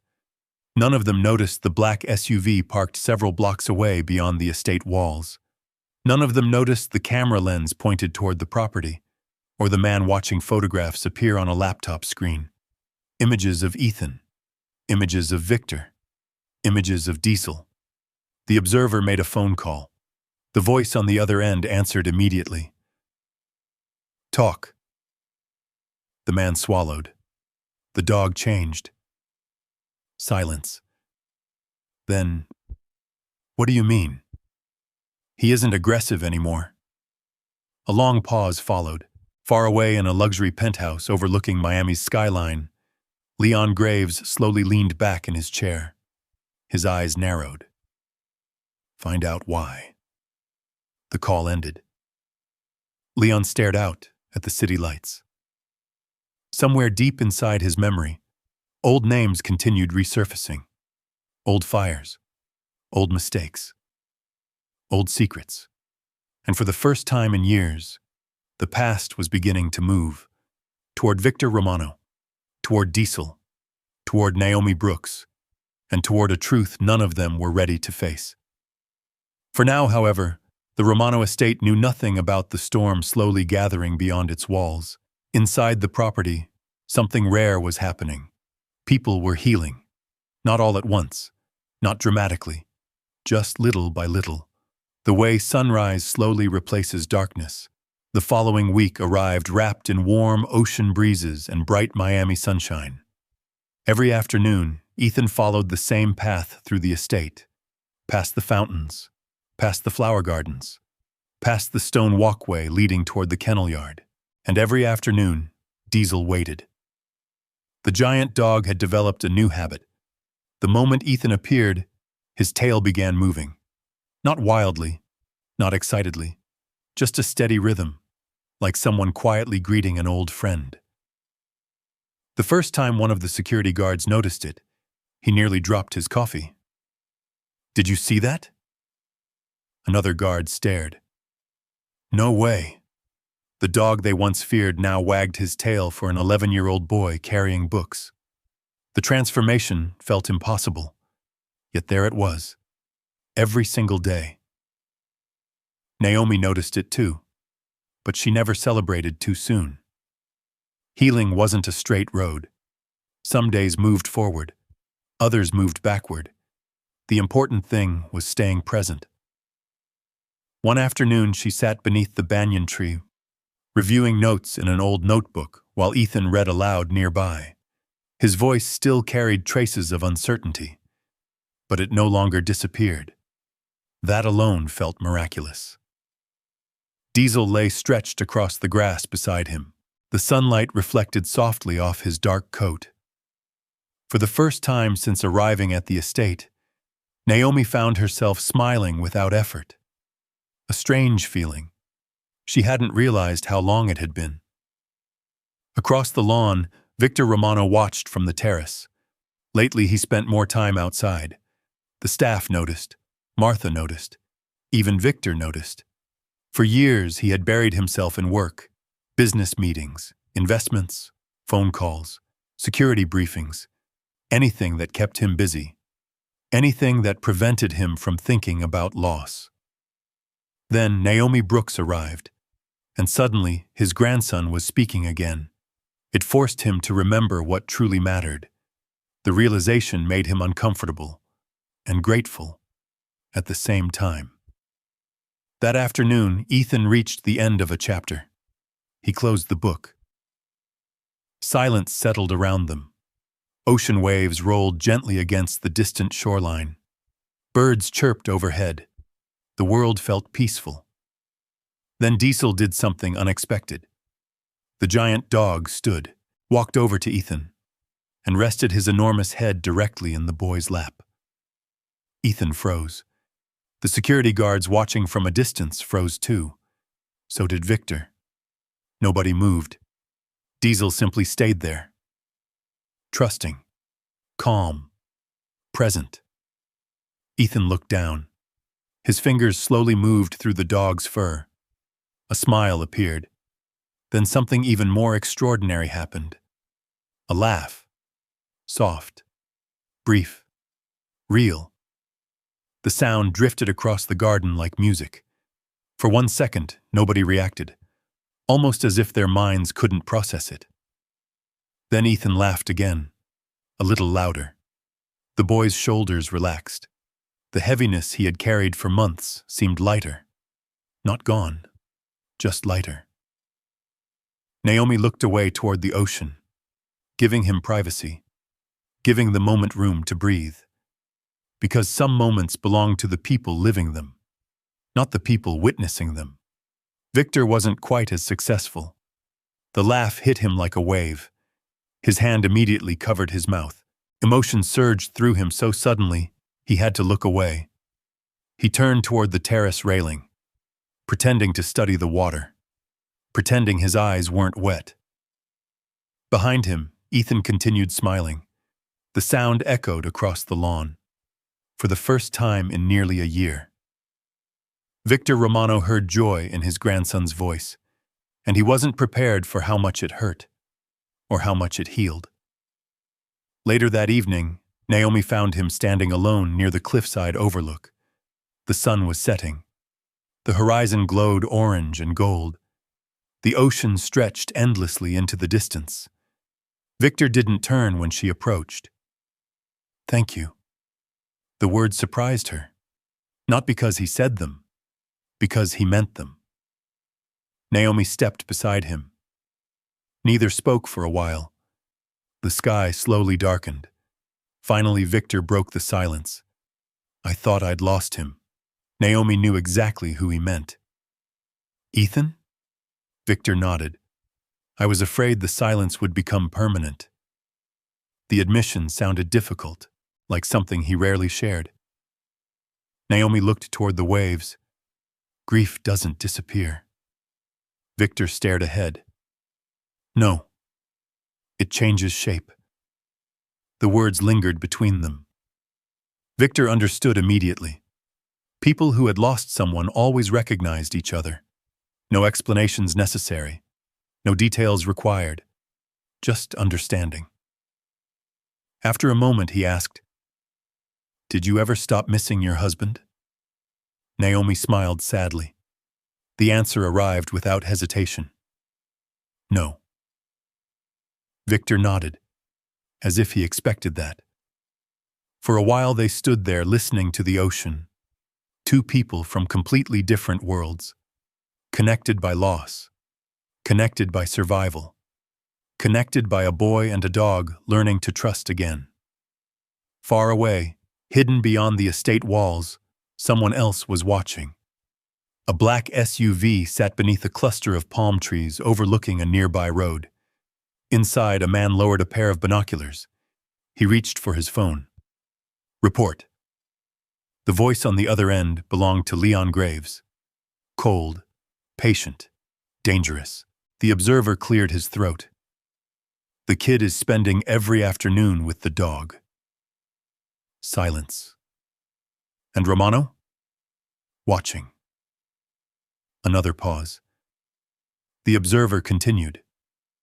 The dog isn't aggressive anymore. That part seemed to interest Leon. Explain. We can't. The man glanced toward the estate. Something changed. The line remained quiet for several seconds. Then Leon spoke. Find out what?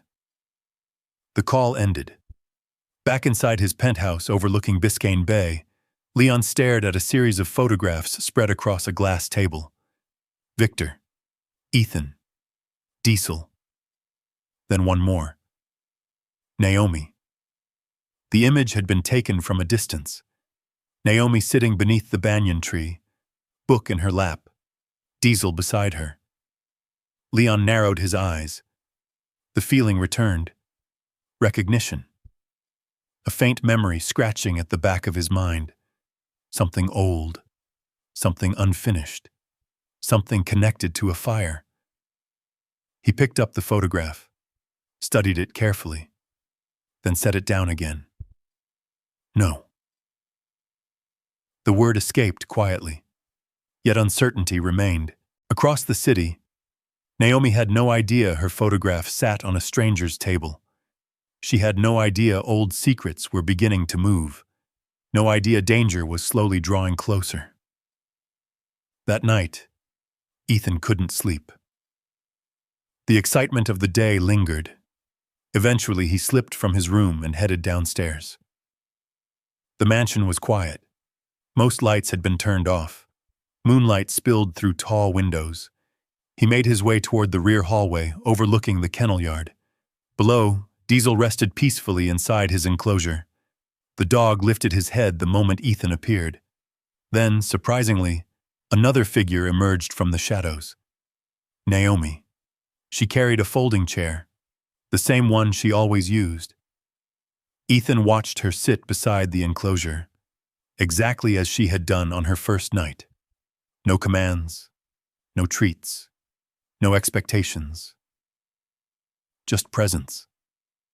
The giant dog sighed and settled beside the fence. Content. Safe. For a long moment, Ethan simply watched. Then a thought entered his mind, something Naomi had told him earlier. Some creatures don't need fixing. He looked at Diesel, then thought about himself. For the first time, he wondered if maybe he wasn't broken either. Maybe he was simply healing. And upstairs, in a room overlooking the ocean, Victor Romano sat awake long after midnight, thinking about his grandson's laugh, thinking about Naomi Brooks, thinking about how a woman he almost overlooked had changed the entire atmosphere of his home. He didn't know it yet. But the happiness slowly returning to the estate was about to attract attention. And not all attention comes with good intentions. Because somewhere beyond the lights of Miami, someone had already started making plans, and Diesel was about to become the first target. The morning began like any other. Sunlight spilled across the Romano estate. The ocean shimmered beneath a cloudless sky. Gardeners trimmed hedges. Kitchen staff prepared breakfast.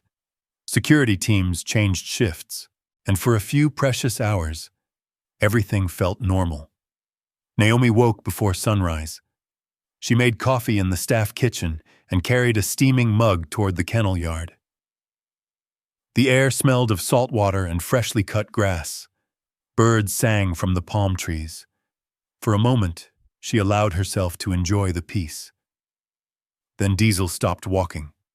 The dog had been moving beside her calmly. Suddenly, he froze. Every muscle tightened. His ears pointed forward. His nose lifted. Naomi immediately noticed. Something was wrong.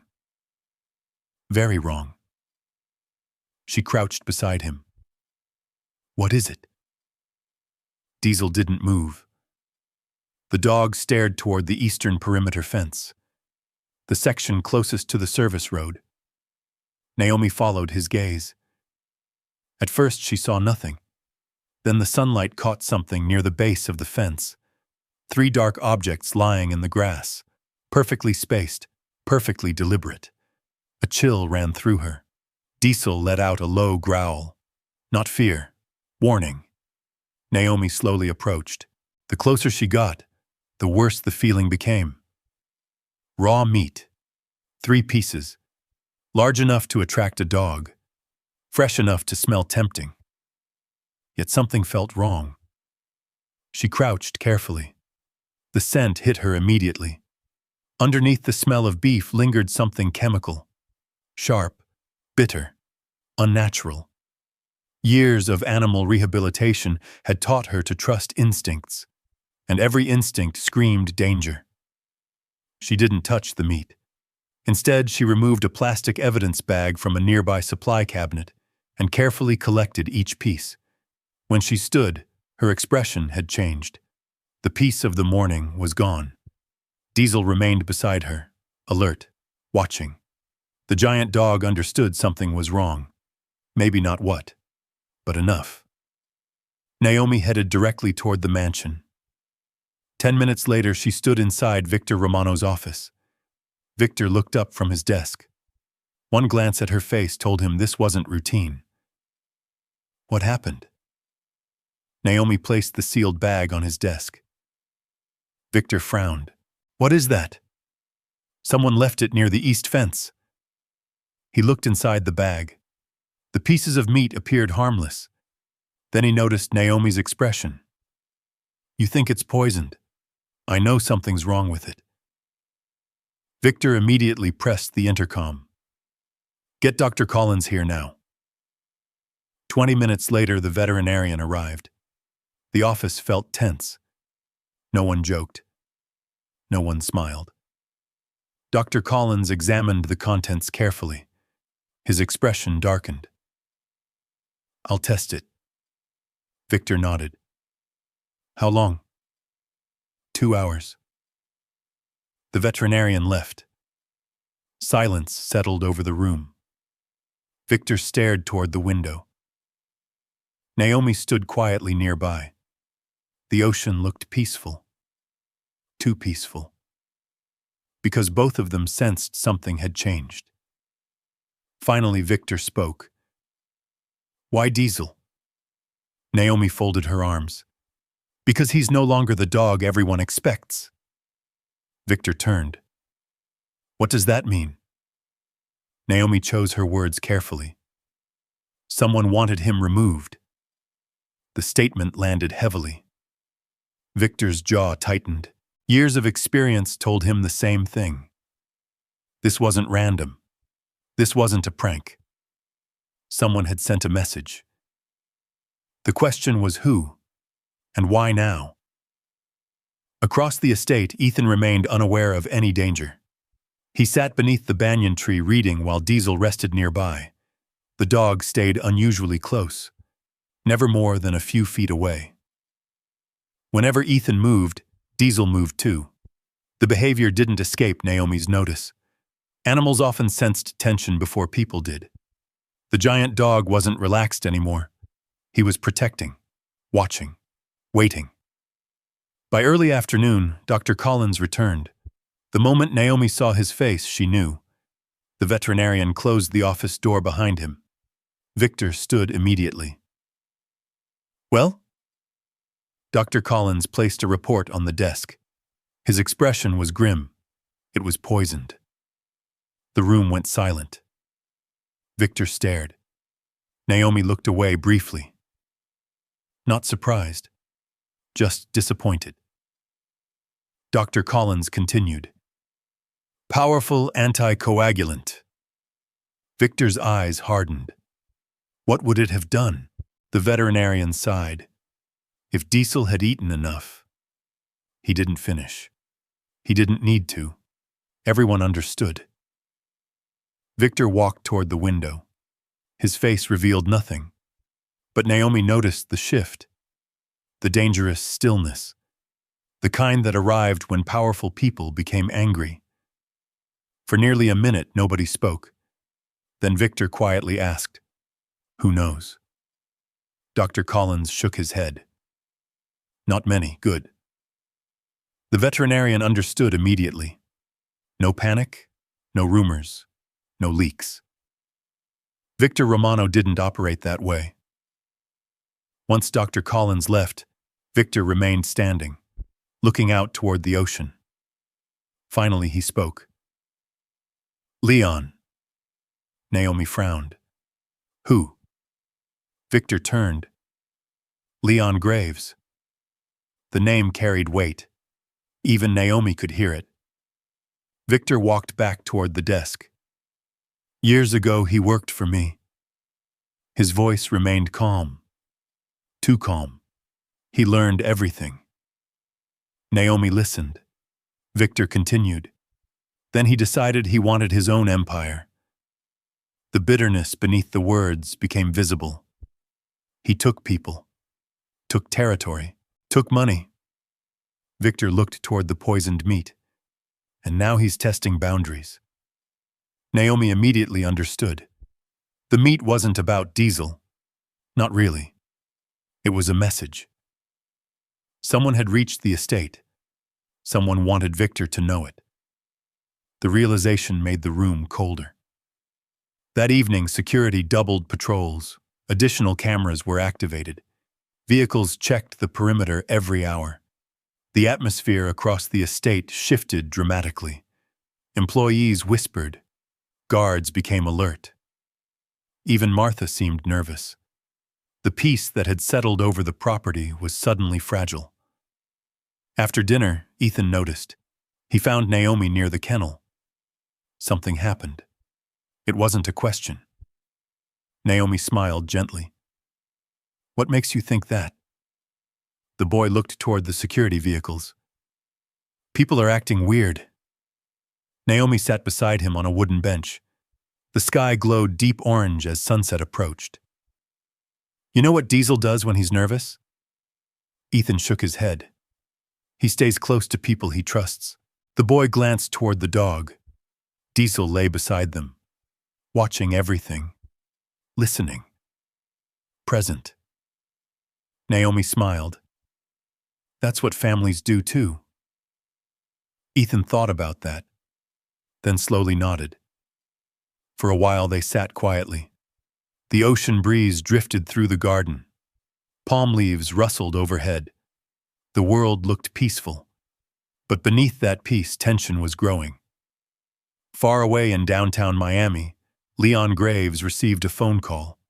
The voice on the other end sounded nervous. It didn't work. Leon sat behind a glass desk overlooking the city skyline. What didn't work? The dog. Silence. The man swallowed. They found it before he ate any. Leon leaned back slowly. His expression remained unreadable. For several seconds he said nothing. Then he smiled. A cold smile. Dangerous. Patient. Calculated. Interesting. The caller waited. Leon looked at a photograph lying on his desk. Victor Romano. Another photograph sat beside it. Ethan. Then another. Diesel. The dog stared back from the image. Calm. Alert. Alive. Leon tapped the photograph thoughtfully. If the dog survived... He paused. Then we moved to the next step. The caller's voice trembled. The boy? Leon didn't answer immediately. Instead, he looked out across the lights of Miami. A city full of opportunities. A city full of mistakes. A city where people often forgot one important truth. Everything has a weak point. Eventually. And as darkness settled across the Romano estate that night, Diesel stood watch outside Ethan's bedroom window. The giant dog's eyes remained fixed on the shadows beyond the property, listening, waiting, because somewhere in the darkness, Danger was getting closer. And if Naomi was right, Diesel had never been the real target at all. Someone wanted access to Victor Romano's greatest weakness, his family. And before long, they were going to make their move. The next morning arrived bright and beautiful. Too beautiful. The kind of Florida morning that made danger feel impossible. Sunlight sparkled across Biscayne Bay. The ocean breeze carried the scent of salt and blooming jasmine through the Romano estate. Everything appeared normal. But Naomi woke with an uneasy feeling she couldn't explain. Years of working with traumatized animals had sharpened instincts most people ignored. Sometimes danger announced itself. Sometimes it whispered. This morning, it whispered. She found Diesel sitting outside Ethan's bedroom door. The dog had spent the night there.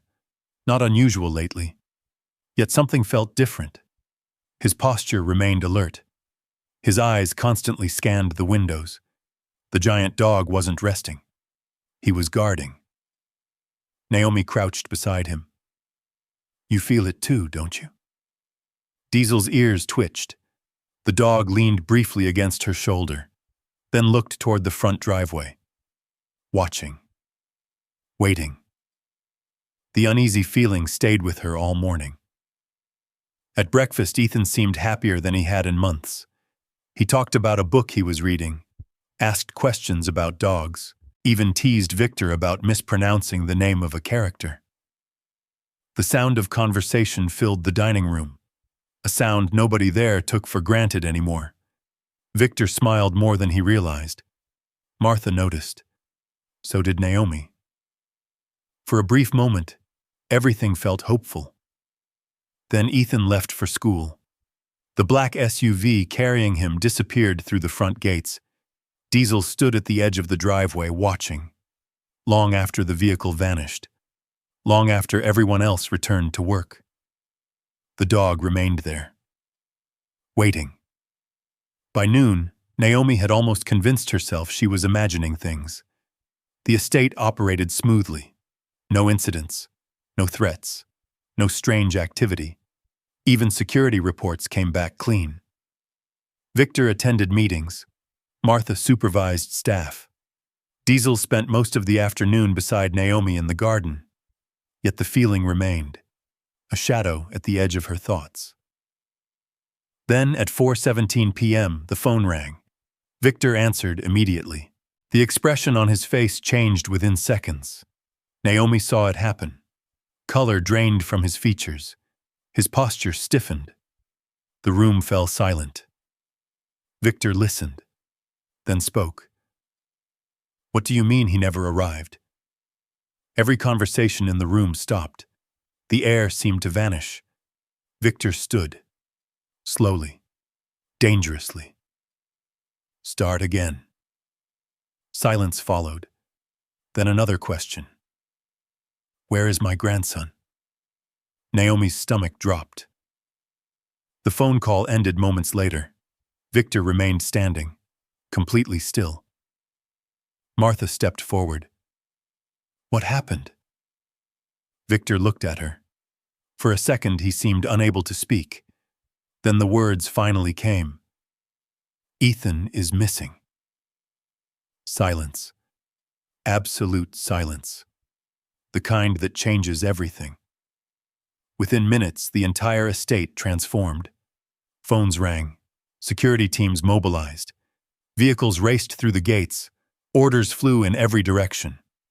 The peaceful atmosphere that Naomi had helped build shattered instantly. Victor's security chief arrived first, a former federal agent named Harris. Calm, efficient, focused. What do we know? Victor's voice sounded colder than Naomi had ever heard. The school released him at 3. Harris opened a tablet. The driver never reached him. Why? No one knows. The room felt smaller, more dangerous. Victor paced, a habit nobody had ever witnessed before. We have cameras. We're pulling footage. We have trackers. We're checking everything. Every answer seemed inadequate. because one fact remained unchanged. Ethan was gone. At 5:02 p.m., another call arrived. This one came directly to Victor's private phone. The room immediately fell silent. Victor answered. Nobody else could hear the voice, but everyone recognized the name that escaped his lips. Leon.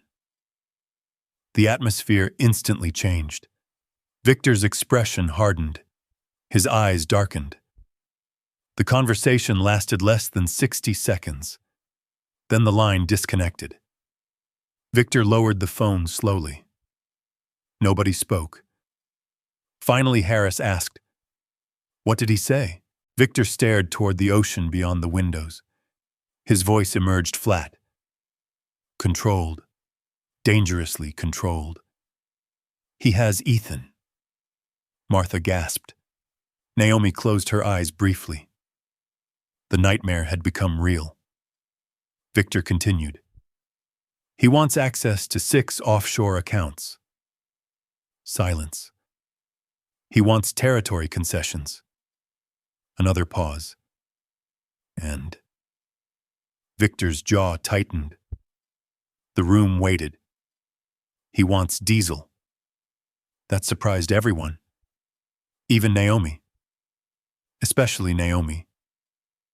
Harris frowned. The dog? Victor nodded. The security chief looked confused. Why? Naomi answered before Victor could. Because Diesel changed. Everyone turned toward her. She stood quietly beside the window, thinking, analyzing, connecting pieces. Victor watched her carefully. Naomi continued. Leon expected a weapon. She looked toward the kennel yard. What he sees now is something else. Harris folded his arms. Explain. Naomi took a breath. Diesel isn't just a guard dog anymore. Her voice remained calm. He's loyal. She looked at Victor. And loyalty is harder to control. The room fell silent again, because everyone understood. A frightened animal can be manipulated. A healed one makes choices.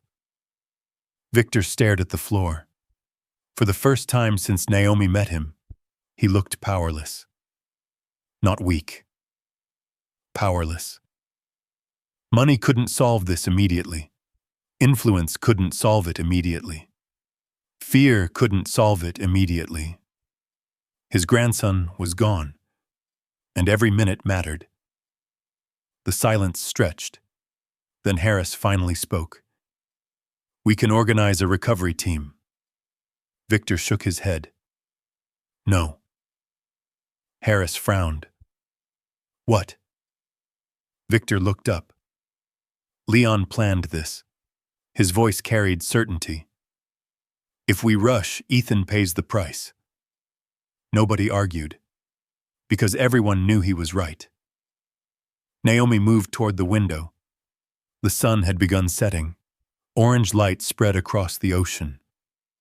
Beautiful, cruel, indifferent. Her eyes drifted toward the kennel, toward Diesel. The giant dog paced back and forth, whining softly, searching. The moment she saw him, something clicked. A possibility. An answer. A chance. Naomi turned. Diesel can find him. The room froze. Harris stared. Victor blinked. What? Naomi walked toward them. Her voice remained steady. I've been working scent exercises with him. Victor frowned. What kind of exercises? Tracking. The realization slowly appeared on her face. Then his. Then everyone else's. Naomi continued. Ethan reads with him every day. She pointed toward the kennel. The dog knows his scent better than anyone. Harris looked skeptical. This isn't a movie. No. Naomi met his eyes. It's science. Silence. Victor looked toward the pacing dog, then back at Naomi. The hope frightened him, because hope always did. Yet what other option existed? Naomi stepped closer. Right now your cameras failed. She paused. Your trackers failed. Another pause. Your people don't know where to start. The room remained silent. Then she pointed toward Diesel. But he does. Nobody spoke for several seconds. Outside, Diesel suddenly stopped pacing. His ears lifted, as if sensing his name, as if sensing Ethan, as if sensing purpose. Victor looked at Naomi, the woman who had healed the dog, the woman who had brought his grandson back from silence, the woman everyone once thought was just a maid. And for the second time since she entered his life, Victor Romano made a decision that required faith. Do it. Naomi nodded. The words carried enormous weight, because everything was about to change. Outside, the last sunlight faded across the ocean. Security vehicles lined the driveway. Radios crackled. Engines started. The estate prepared for a search. And inside the kennel, Diesel stood waiting, focused, alert, ready. Because somewhere beyond the lights of Miami, a frightened boy was waiting to come home. And the only creature who might be able to find him was the dog everyone once believed was broken. Night settled over the city like a dark blanket. The glittering skyline of Miami reflected against the water. Traffic lights shimmered on wet pavement. Far away, music drifted from restaurants and waterfront bars. Life continued, unaware that a desperate search had already begun. At the Romano estate, every available vehicle stood ready. Security teams checked equipment. Radios crackled. Engines idled. The atmosphere felt tense enough to break. Naomi walked toward the kennel carrying something folded carefully in her hands. One of Ethan's shirts. The blue one he wore during reading sessions. The one that smelled like books, grass, sunshine, and childhood. Diesel immediately stood when he saw her. His eyes searched behind her, looking for Ethan, still expecting him to appear. The sight tightened Naomi's chest. She knelt beside him. The giant dog lowered his head. Naomi held out the shirt. For a moment, Diesel simply stared. Then he inhaled deeply. Once, twice, 3 times.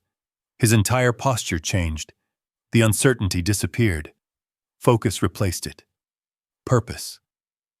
The transformation was remarkable. Every person watching noticed. Even Victor. The dog knew exactly what was happening. Naomi placed one hand gently against his neck, the same place she had touched during their first meeting. Then she whispered the words that had changed everything. The words nobody else had heard clearly. The words she spoke on the day Diesel stopped growling. Find the one who needs you. Diesel's ears lifted. His breathing steadied.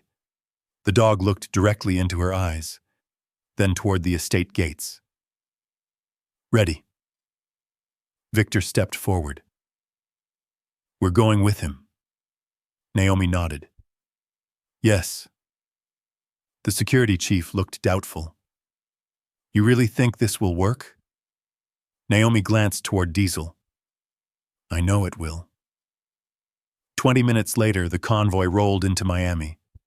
3 black SUVs moved through evening traffic. Rain began falling. Not heavy, just enough to blur lights and soften shadows.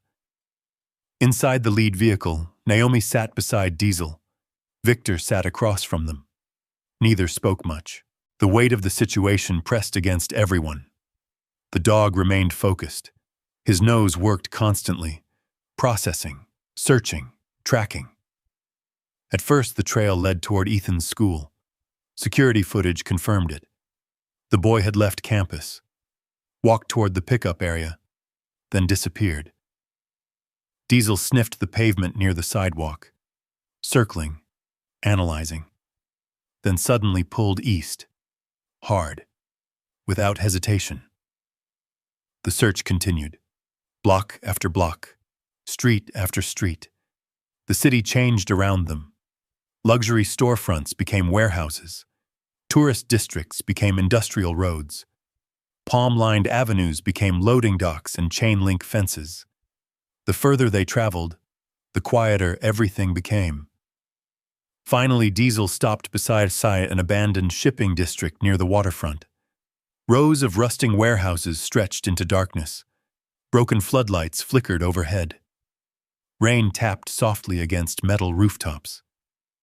The area looked forgotten, the kind of place people drove past without noticing, the kind of place secrets preferred.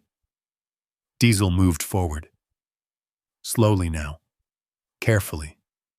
His body lowered, his focus sharpened. Naomi immediately understood. "We're close." Victor felt his heart pound. The security chief signaled his team. Weapons remained lowered. Nobody wanted panic. Nobody wanted mistakes. Because somewhere nearby, Ethan was waiting. The dog continued forward, past a stack of shipping containers, past a rusted fence, past an abandoned loading dock. Then he stopped, completely. The giant dog sat, his eyes locked onto a warehouse with faded blue paint. A single light glowed behind one of the dirty windows. Diesel looked back at Naomi, then toward the building. The message couldn't have been clearer. "Here." Naomi's pulse raced. Victor stared. No one spoke. Because everyone knew Ethan was inside. The security team moved carefully. Positions established. Communication confirmed. The warehouse entrance stood partially open. Rainwater dripped from the roof. The sound echoed through the darkness. Victor looked at Naomi. She nodded. Then everything happened very quickly. The security team entered first, carefully, methodically. Victor followed. Naomi stayed close behind. Diesel moved beside her, silent, focused. Inside, the warehouse smelled like dust and old wood. Broken equipment sat beneath tarps. Puddles reflected weak overhead lights. Then a voice echoed through the darkness. Small, scared. "Diesel." Everyone froze. The voice came from deeper inside.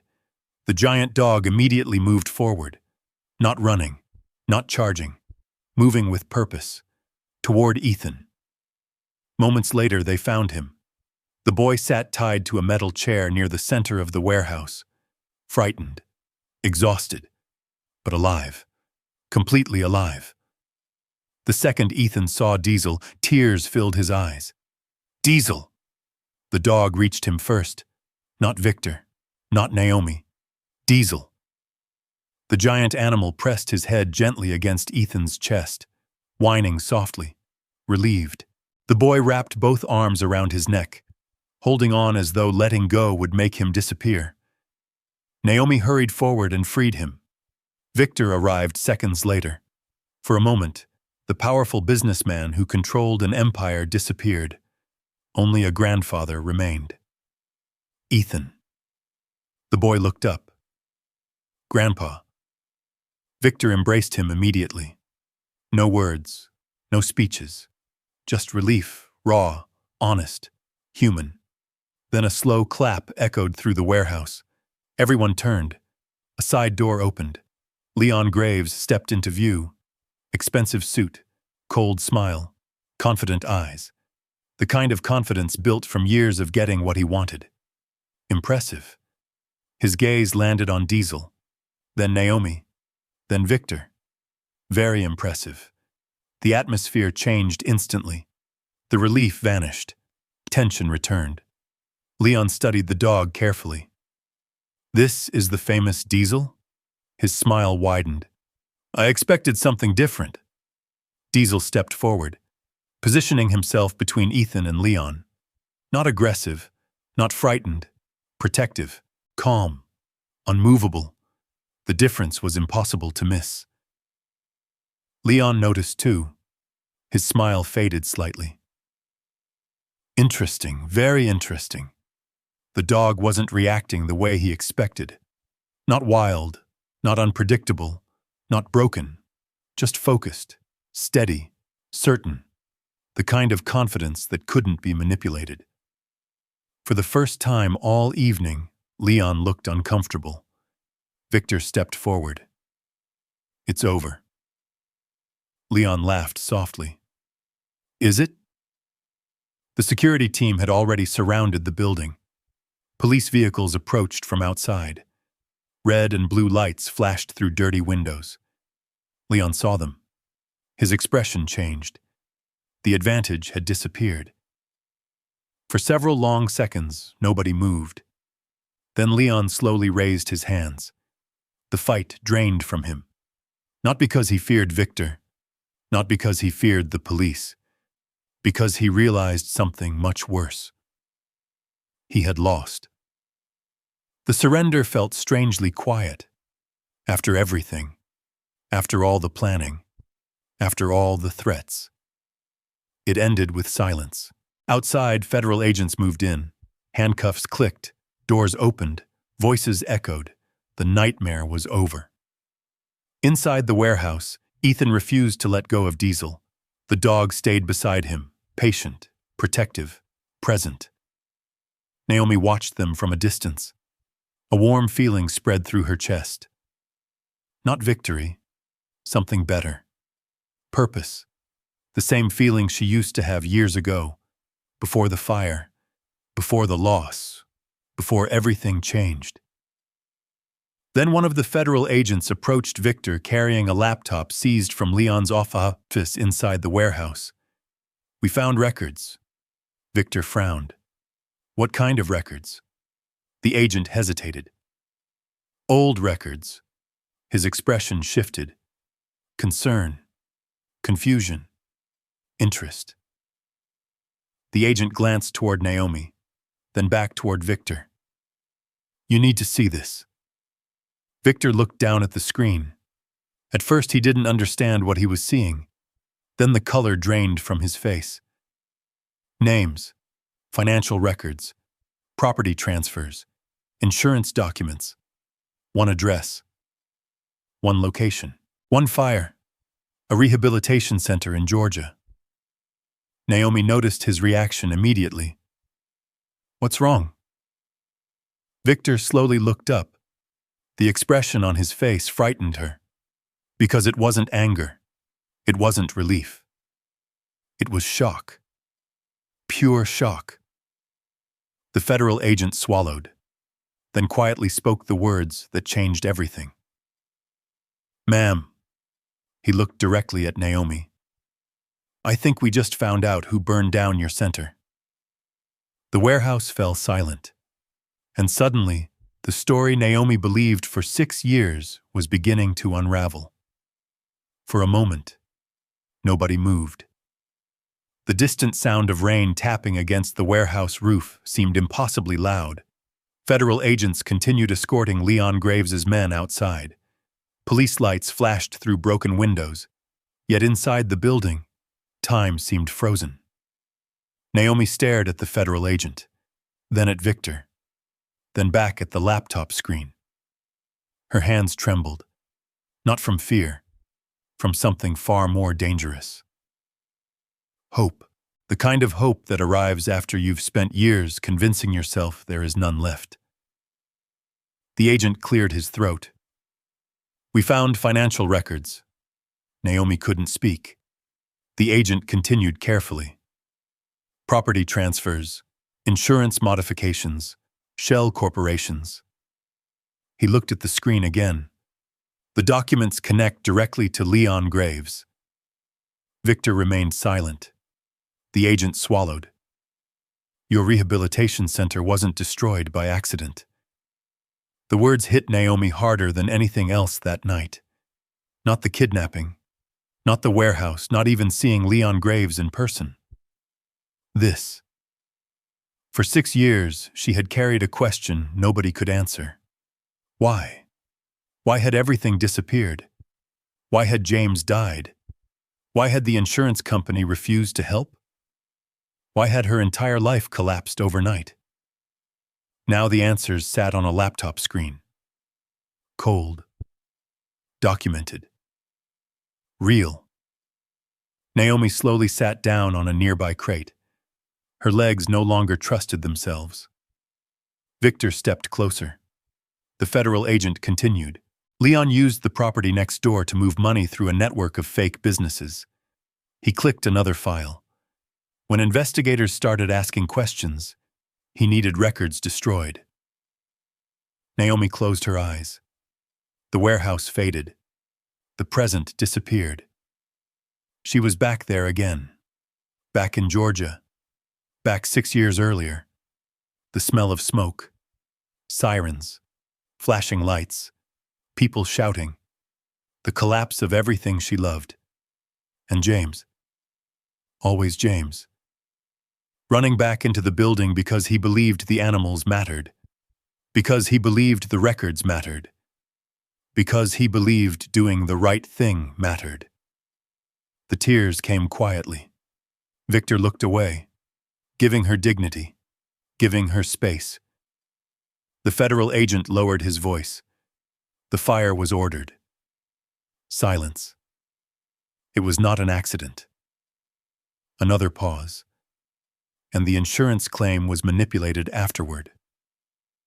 Naomi opened her eyes. Years of guilt suddenly shifted inside her, cracking, breaking, releasing. For 6 years, she had blamed herself. Maybe she should have checked the wiring. Maybe she should have updated paperwork sooner. Maybe she should have done something differently. Now she knew. None of it had been her fault. None of it. The realization felt overwhelming, like breathing after being underwater too long. Victor watched her carefully. For the first time, he understood the full weight she had carried into his estate. Not just grief. False guilt. The cruelest kind. Eventually, Naomi stood. Her voice sounded fragile. But James. The federal agent nodded sadly. He died because of a crime. The words hurt. Yet somehow they also healed. Because the truth finally had a shape. A name. A face. Leon Graves. Outside, officers escorted Leon toward a waiting vehicle. The former crime boss glanced back once. His eyes briefly met Naomi's. For the first time since she met him, she wasn't afraid, because he no longer owned her story. The truth did. The following morning, the sun rose over Miami as if nothing had happened. The ocean sparkled. Traffic moved. People hurried to work. Life continued. But for Naomi Brooks, everything felt different. Victor invited her to his office. This time, the room felt less intimidating, less distant. When she entered, he stood, not behind his desk, beside it, waiting. A thick folder rested in front of him. Naomi sat quietly. Neither spoke immediately. Finally, Victor pushed the folder toward her. "What is this?" His expression softened. "Open it." Naomi did. The first page made her stop breathing. Property records. Her old property. The land where her rehabilitation center once stood. She stared, confused. Victor spoke quietly. The government seized several assets connected to Leon. Naomi looked up. He continued. "I purchased the property." Silence. Heavy silence. Naomi stared. Victor smiled slightly, then pushed a second document forward. Transfer of ownership. Her name. Not his. Hers. Naomi blinked several times, unable to process what she was seeing. "Victor?" His voice stopped her. "It always belonged to you." For a moment, neither spoke. Then tears filled her eyes again. Not because of grief this time. Because of grace, because of restoration, because sometimes life surprises you after you've stopped expecting anything good. Several weeks later, a press conference took place in downtown Miami. Reporters crowded the room. Television cameras filled every corner. Victor Romano stood before the microphones. Beside him stood Dr. Collins, federal investigators, community leaders, and Naomi.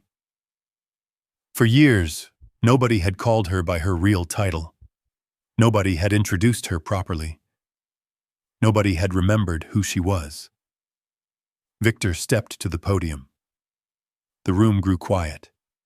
He looked directly at the cameras, then spoke. "Today I would like to introduce someone." He turned toward Naomi. Not as an employee, not as a maid, not as a helper, as who she truly was. "This is Dr. Naomi Brooks." The room erupted with camera flashes. Victor continued. "She saved my grandson." Another flash. "She saved my dog." Another. "And in many ways, she saved me." The silence that followed felt powerful, because everyone could hear the sincerity. Naomi stepped forward. The microphones waited. Reporters waited. The world waited. She thought about James, about Diesel, about Ethan, about every lonely year between the fire and now. Then she smiled and spoke. Most people looked at Diesel and saw a dangerous dog. The room listened. I saw someone afraid. Silence. Most people looked at me and saw a maid. Another pause. I was still the same woman. The audience remained perfectly still. Naomi looked directly into the cameras. "You cannot judge the value of a life by the uniform it's wearing." The words landed everywhere. In the room, across television screens, across social media, across the country, because people recognized truth when they heard it. Months later, construction began. Not on a luxury tower, not on an office building, on something far more important. The Naomi Brooks Animal Recovery Center. Built on the same property where the old center once stood. The same ground where dreams had burned. Now new dreams rose instead. Brick by brick, wall by wall, hope replacing ashes. When the center opened, children filled the hallways, families visited, volunteers arrived, animals found safety. And standing near the entrance every morning was Diesel, older now, calmer, a local celebrity. Children loved him, parents trusted him. Visitors often stopped to pet the giant dog who once terrified everyone. One afternoon, Ethan sat reading beneath a tree outside the center. Several rescue dogs rested nearby. Diesel lay beside him, exactly like old times. Naomi watched from the porch, smiling. Ethan looked up. "You know something?" "What?" The boy grinned. "You never told me what you whispered to Diesel that first day." Naomi laughed. A warm laugh. The kind that comes from a healed heart. She looked toward the dog, then toward the ocean visible beyond the trees. Finally she answered. "I told him to find the one who needed him." Ethan smiled. "He found me." Naomi nodded. "Yes." Diesel lifted his head. His tail thumped gently against the grass. The afternoon sunlight bathed everything in gold. For a moment, the world felt exactly as it should. A boy who found his voice. A dog who found peace. A grandfather who found his family. And a woman the world had called by the wrong name for far too long. Not because she demanded recognition. Not because she chased revenge. But because she never stopped being kind, even when life gave her every reason to become bitter. And in the end, that kindness changed everything. I keep thinking about that moment when Ethan finally looked up at Naomi and said, "He found me." After everything they had both lost, it wasn't money, power, or revenge that brought them there. It was a frightened dog, a patient woman, and the simple choice not to walk away. This story reminds us that one act of understanding can change a life more than 1,000 acts of control. Naomi never forced Diesel to trust her, and she never forced Ethan to speak. She gave them something far rarer: the space to heal. Today, think about one person you've already decided you understand. Maybe a coworker, a neighbor, or even someone in your own family. Give them one more conversation, one more chance the way Naomi did. You never know what part of their story you're missing. If this story touched your heart, comment one below. And tell me, has there ever been someone in your life who saw your value when everyone else overlooked it? I'd love to read your story. And stay with us, because the next story begins with another person the world almost gave up on.